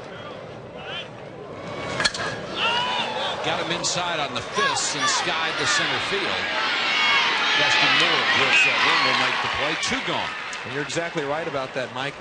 When you haven't seen a side armor before, your first move is that front shoulder, that front hip wants to open up, and that's exactly what happened right there for Richard Lee as he came around it a little bit. That's why he popped it up. That leaves it up to the cleanup man, Pyatt. Adams stands in 0 for 3, including a strikeout.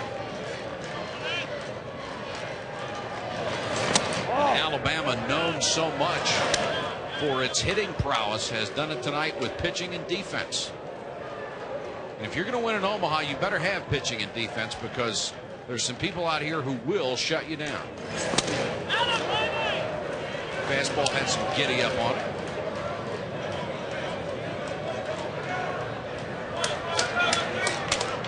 He looks sneaky fast. Sneaky fast are the toughest pitchers to hit because it's such a relaxed rocking chair delivery. Also, boom, right up on you. 84. That's why an 84-mile-an-hour fastball can look really fast. 1 and 2 to Adam Pyatt, the junior from Fort Myers, Florida. Numbers down a little bit this year because he had a bad hip flexor. Just missed with a fastball outside. It's 2 and 2. Still, he had 16 home runs and drove in 68 during the year. Another young man who passed up a chance to play pro ball out of high school, drafted in the 7th round by the Mets. Line to left. Almost in his tracks, makes the catch. First perfect inning for Alabama pitching in their last 25. 3 up, 3 down. We go to the bottom of the 8th.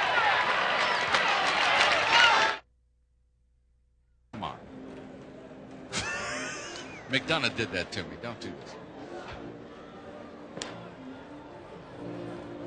Alabama clinging to a 2-1 lead as we go to the home half of the 8th inning. The young man on crutches there, Roberto Vaz, All-American, 400 hitter. As the season developed, he became the best pitcher on the staff. 4-1, 8 saves, consensus first-team All-American. And he stepped on a baseball during the regionals and broke a bone in his foot. Had surgery the other day. And that's an injury that for a lot of guys has not required surgery. It's happened to me before. I broke I think it's called the 5th metatarsal, and right, it's just a little hairline fracture. He must have done some damage because it required surgery and screws and everything. What a brilliant year he had been having. The most powerful of a powerful Alabama lineup. Phillips, the number 3 man in the order tonight, will lead it off. Singled his first time. He's 1 for 3. Alabama would love to get another run. To get some insurance here going to the 9th. Not to belabor the point, but Eric DuBose, as you can see, still is starting to get back to a sequence which I think is going to allow him to be a lot more successful now and in the future. Fastballs earlier in the count and getting ahead. He's certainly done a much better job than the first time he faced Alabama when he was rocked in a short stint earlier in the season. See, now hitter could still be looking for another breaking ball, then come with that good moving fastball again, and then get you to 2 strikes, and then just bounce it right off his back knee. Breaking ball just ticked foul, 1 and 2.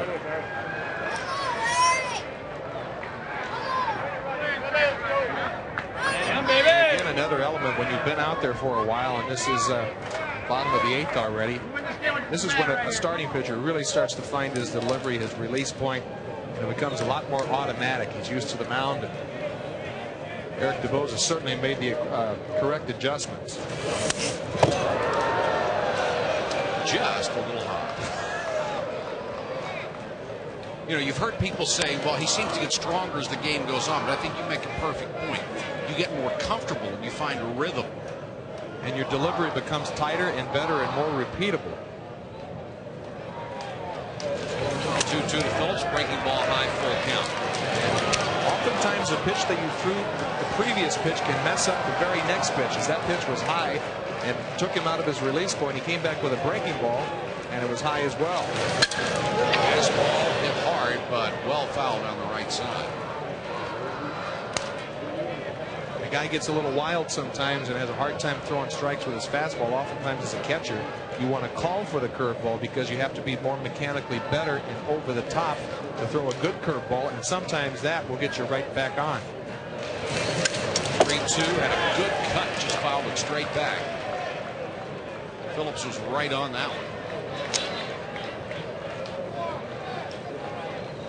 Well, the tied hitters certainly aren't going to be looking for a changeup. DuBose has only thrown 1, and it doesn't look like it to be a very good pitch. They're just going to be sitting on his fastball or his curveball.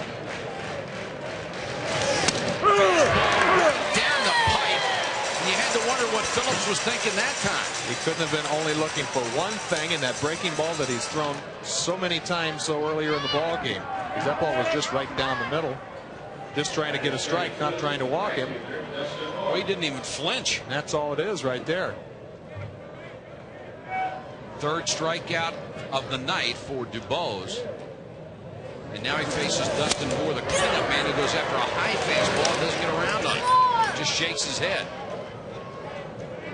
Moore singled and walked in the game, has his average back up to 349.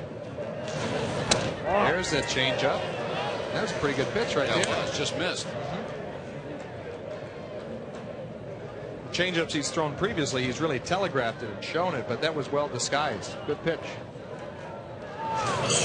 Fastball catches the inside corner, 1 and 2. You can just see in the body language of DuBose and the rhythm that he feels very comfortable, very confident with where he is right now.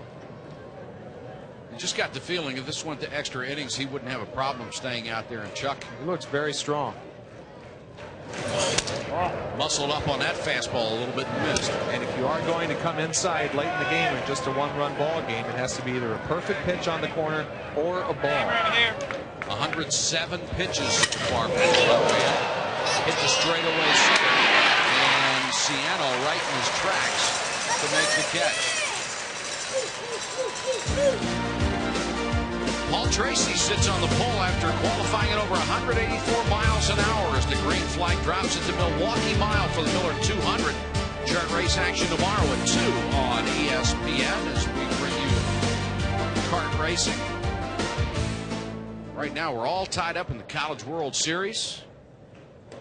Handful of people here in Omaha did not come to the ball game. Oh, I thought that was the race right there. Must have been under a caution. Strike him out. 2 out to G.W. Keller. Smashed to short. Freeman. 1-2-3 inning. Will go to the ninth with Alabama leading Mississippi State 2-1.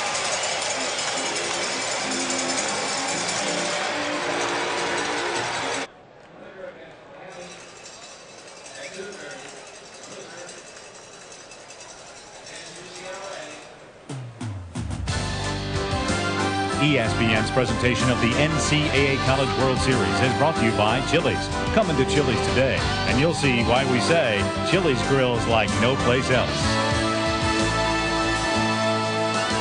Ninth inning, last chance for the Bulldogs of Mississippi State. They are down 2-1 and facing Jared Kingery, who was not allowed to hit in 1 1/3 innings of relief, trying to save the game for Heath Henderson. Ciano takes it outside for a ball. 5, 6, and 7 men in the order. Ciano, Freeman, and Patton. And they have a sparkling 46-2 record through 7. And Vaz, of course, the king, the closer, the guy that had the most saves.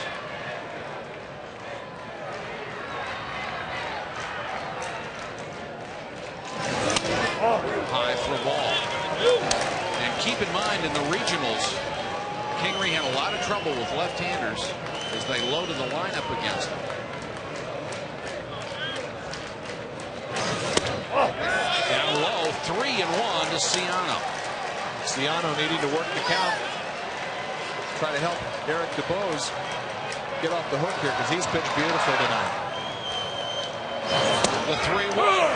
Whoa, got a low strike there. Ciano thought he was going to draw base on balls out of that one. Well, the umpires haven't been calling it. Chop back up the middle. Tough play for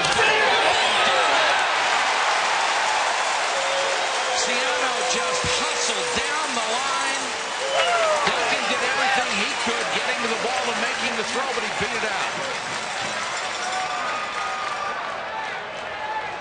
Ciano just trying to find some way to get on first base to give his Bulldogs a fighting chance. He was motoring down the line. That slight bobble by Duncan may have made the difference.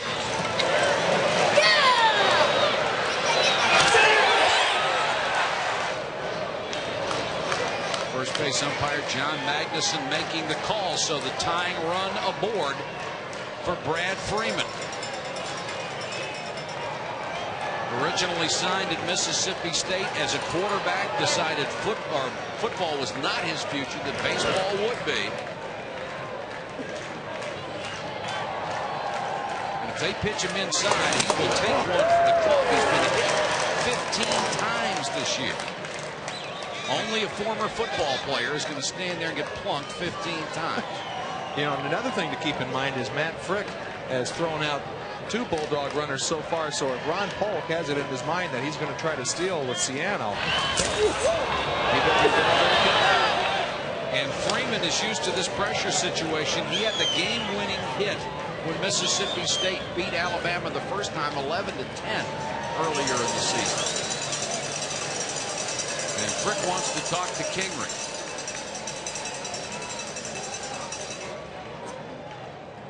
Coming up on SportsCenter, Linda Cohn and Bill Pito will run down all the baseball action at California leading Baltimore. We'll have a preview of the Jazz and the Bulls in Stanley Cup game number 1. As exciting as it was to watch Utah, you just can't imagine Michael Jordan losing to anybody, can you? He's just going to find is the most amazing athlete I've ever seen. Going to find some way to get it done. I mean, if you tell him before the game, Michael, you have to get 55, I get 55. And you wonder if this is the last year that the Bulls are really going to be held together. Yeah. Well, you hope so. You hate to see something like that. I always love winners. You know, don't break them up. Keep them together. Paying a lot of attention to Siano over at first. Alabama's defense has led the way tonight, just as they did throughout the SEC season. 74-3 tonight. Missed outside. 2-0. The one thing about Kingery, though, with that sidearm, he kind of reaches back. And you see right there, he's going to his mouth right there. And I don't know why they haven't been calling that. In the big leagues, you go to your mouth on the mound, that's a ball.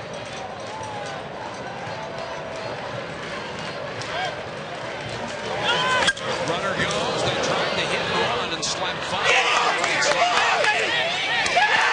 I remember in college they allow you to go to your fingers or go to your mouth because the umpires certainly haven't been calling it. It's just been blatantly standing right on the rubber, going to his mouth right before. That's a ball in professional baseball.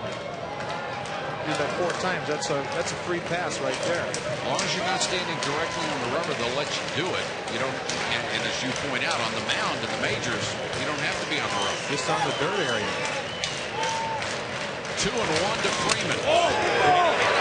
The 16th time this year that Freeman has been hit by a pitch. Great call, Mike.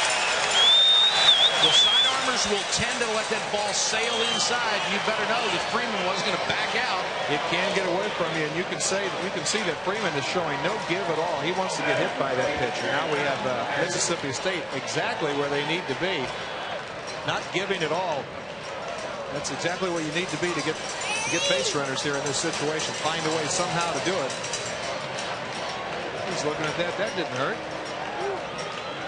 Brian Weiss comes up with 2 men on, nobody out in the 9th inning. They're down by a run. Weiss 1 for 2. Excuse me, Patton, not Weiss. Weiss on deck. Patton struck out his last time up. His average has fallen to 329.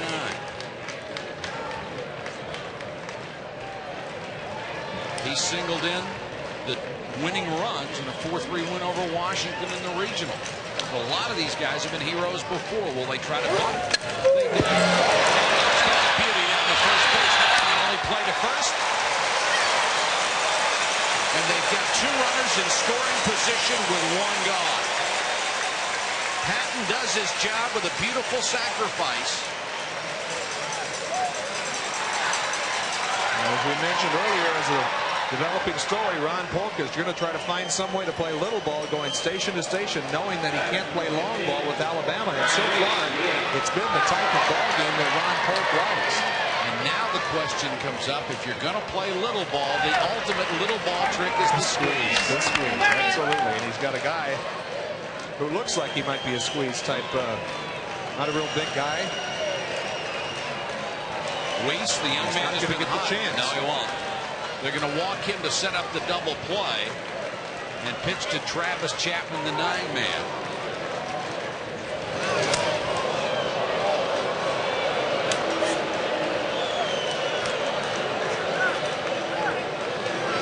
And this will load them up. Chapman has had a good night.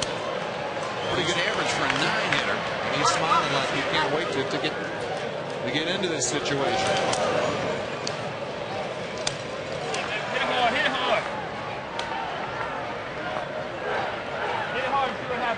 Chapman, a freshman from Bishop Kenny High School in Jacksonville, Florida.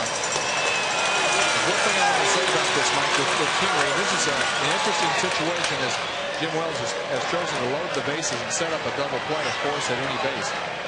This puts a lot of pressure on the pitcher now that the bases are loaded to really throw strikes. And having said that, ideally he's going to want to get ahead very early in the count. So, will Travis Chapman looking on that, trying to jump on that first pitch, which is more than likely going to be a fastball.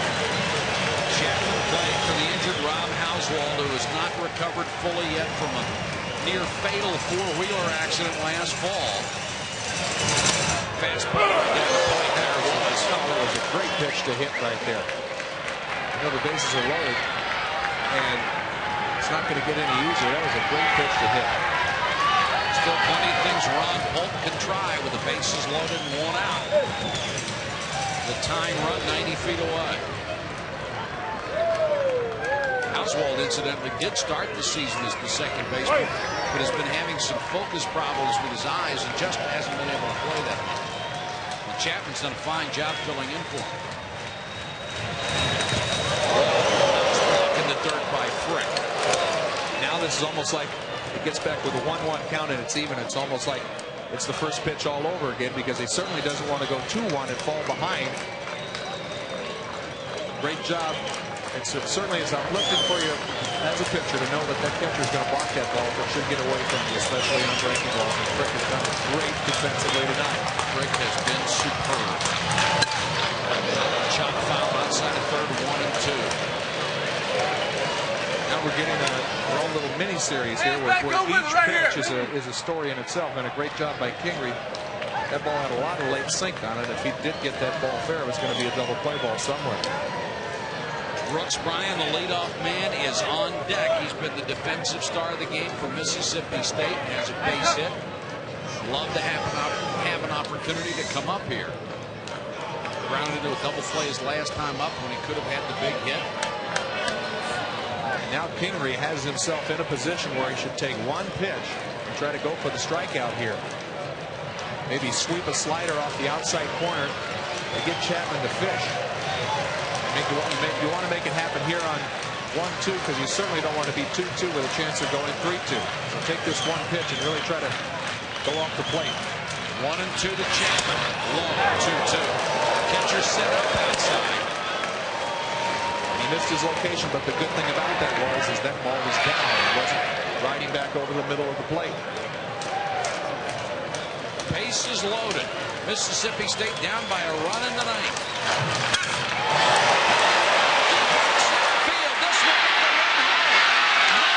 The catch. We're tied at 2. Travis Chapman comes through with a long sacrifice fly that scores Siena to tie it at 2 and sends Brad Freeman to third. Mississippi State has battled back against heavily favored Alabama to tie it in the ninth. These two teams are great rivals, and they went at one another in the regional and during the regular season. Ron Polk has certainly done a good job matching up his inferior team offensively to Alabama. Isn't he, though? And they got the job done off of Kingery. When your number 9 man comes through, you get the tying run home. You've done a pretty good job. And Bryan was trying to bunt for the base hit and to get the lead run home. Dubois is very happy about the turn of events. He has a new life. And it's justice for Dubois because he's pitched beautifully. It'd be a shame for him to get an L the way he has pitched. You hold Alabama to 2 through 8. You've done your job. I don't know why Bryan would be trying to show bunt there with 2 outs. He hits in the high 300s for average. Swing the bat. The first time I understood, he looked like he was trying to drag bunt for a base hit. That time he squares around, and I didn't understand that one either. Because the third baseman's playing even with the bag. You're swinging, you're dangerous. 1-1. 1 and 2. Good fastball.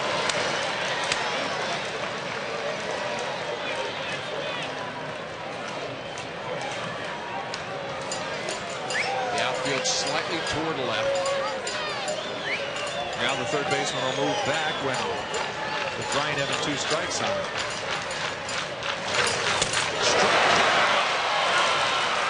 So Kingery gets out of the inning, but Mississippi State gets the tying run home. We go to the bottom of the ninth, 2-2.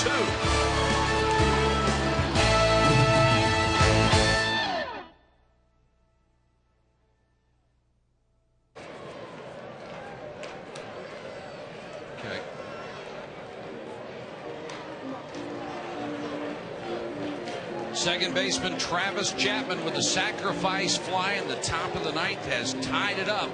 The ninth inning has been very dramatic so far in the College World Series. Earlier today, a two-run homer in the bottom of the ninth tied it up for UCLA against Miami. It proved to be in vain, however, as Miami went on to win it in 12 innings. And now Alabama trying to win it in the bottom of the ninth. All Roberto Vaz can do is be a cheerleader. He's standing right on the front edge of the dugout with those crutches. If a ball comes in there, he's going to have nowhere to go. Dubose will start against Frick and drops low with a purple ball.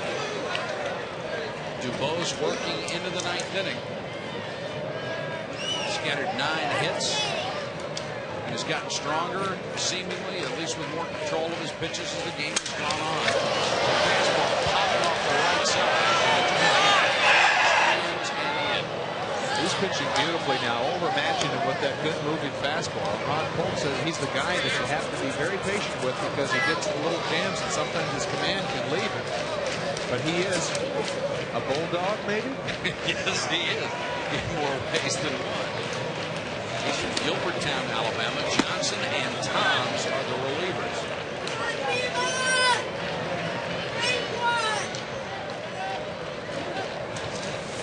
Haven't had back-to-back extra inning games in the College World Series since 1972. Miami UCLA went 12 innings. This one is 3 outs away from going that same way. And Alabama in the last 3 years, look at that, 31 times they have won in their final at bat. That speaks of talent and power. It will be very important for DuBose to get this very leadoff hitter. Just outside 3-1, and Frick with 15 home runs this year will dig in for this one. He's had a beautiful game defensively thus far.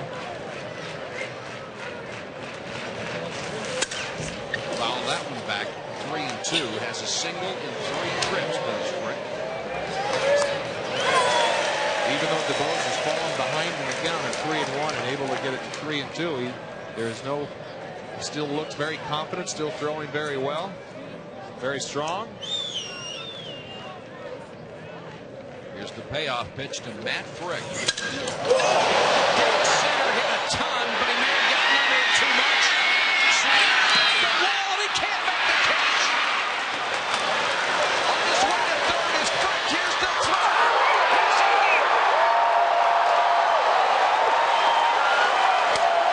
Siano got back to the wall and appeared to just maybe mistime his leap a little bit. And oftentimes that's the toughest thing to do for a center fielder, where he's turning his back to the infield and running straight towards the fence, but then he has to turn up and locate the ball, and what the camera doesn't show you is the ball is tailing towards the right. He turns the right way and kind of feels and wondering where the fence is. You can see he kind of tentatively jumps up a little bit. It would have been an outstanding play if he came up with it, but now Alabama has themselves in a situation that will Ron Polk come out and try to load the bases. Second triple of the year. And I think you've got to do that. I think you've got to set up the force at home. Pat McMahon is trying to set the defense and certainly carrying out the orders of Ron Polk, and certainly not in a situation where he would like to be in. Frick barely missed getting the game-winning home run in the bottom of the ninth. Not only did he hit that thing 408 feet, he hit it a mile in the air. Yeah, that ball didn't want to come down, and it was tailing to the right. Very tough chance for Siano. It would have been an outstanding catch. Nobody out in the bottom of the ninth. The winning run 90 feet away for Robbie Tucker, who was a big power guy, 20 home runs. And all he wants to do is put the ball in play. The outfield will come way in. Anything hit deep is meaningless to them. And it looks like they're going to load the bases.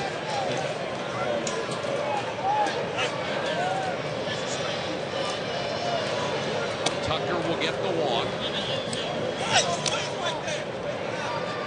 Has to be so disheartening for Ron Polk to see his team fight back the way they did, tie it in the ninth, and then face a leadoff triple. Brooks Bryant has played outstanding for the Bulldogs, but Matt Frick has played just as well for Alabama, making 2 great defensive plays and blocking the ball well behind home plate on breaking balls in the dirt, and now he's led off this inning with the triple. It's been a joy to watch tonight. SportsCenter, of course, following our broadcast. Bill Pito and Linda Cohn will get you caught up on everything today in sports, including College World Series highlights. Before you could say Alabama has won all those games in their last at bat, Matt Frick hits a triple.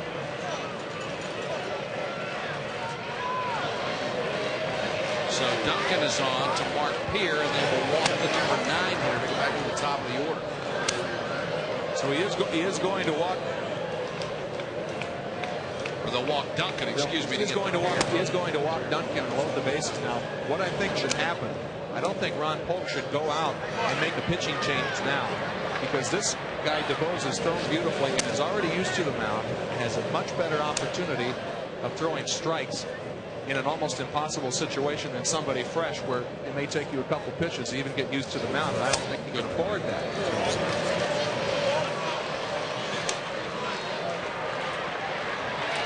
Pierce striding toward the plate, and of course here's what's at stake. The winner of this game will beat Miami. The loser goes against UCLA in the losers bracket, and that is the dreaded place to be in Omaha. Not necessarily because you're only 1 game away from elimination, but it just destroys your pitching rotation. You end up having to dig very deep into your starting staff, and then everybody's a reliever. Pierre with a chance to be the hero. Bases loaded, nobody out. This is outside with a fastball. Crowd didn't like the call, but DuBose was off the plate with it. I think you're going to see nothing but fastballs from DuBose. I don't think he's going to be throwing a curveball here. Swing and a miss on the fastball at the knee. 91 miles an hour. And I think that's the fastest pitch he's thrown tonight.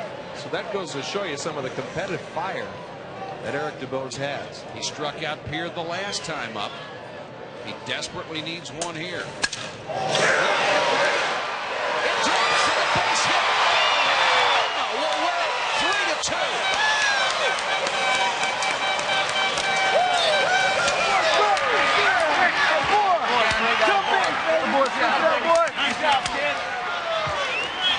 Mark Pierre drives in the winning run as Alabama wins it 3-2, but the guy that started it was Matt Frick with the triple off the wall that set up the entire situation here in the ninth. And every time tonight that Mississippi State scored, Alabama has had an answer. Our final score, Alabama 3, Mississippi State 2. The brackets at the end of round 1, Miami and now Alabama join Stanford and LSU as first round winners. The Cardinal and the Tigers meet tomorrow at 4 Eastern on ESPN. In the night game, Auburn and Rice meet in the elimination round on ESPN.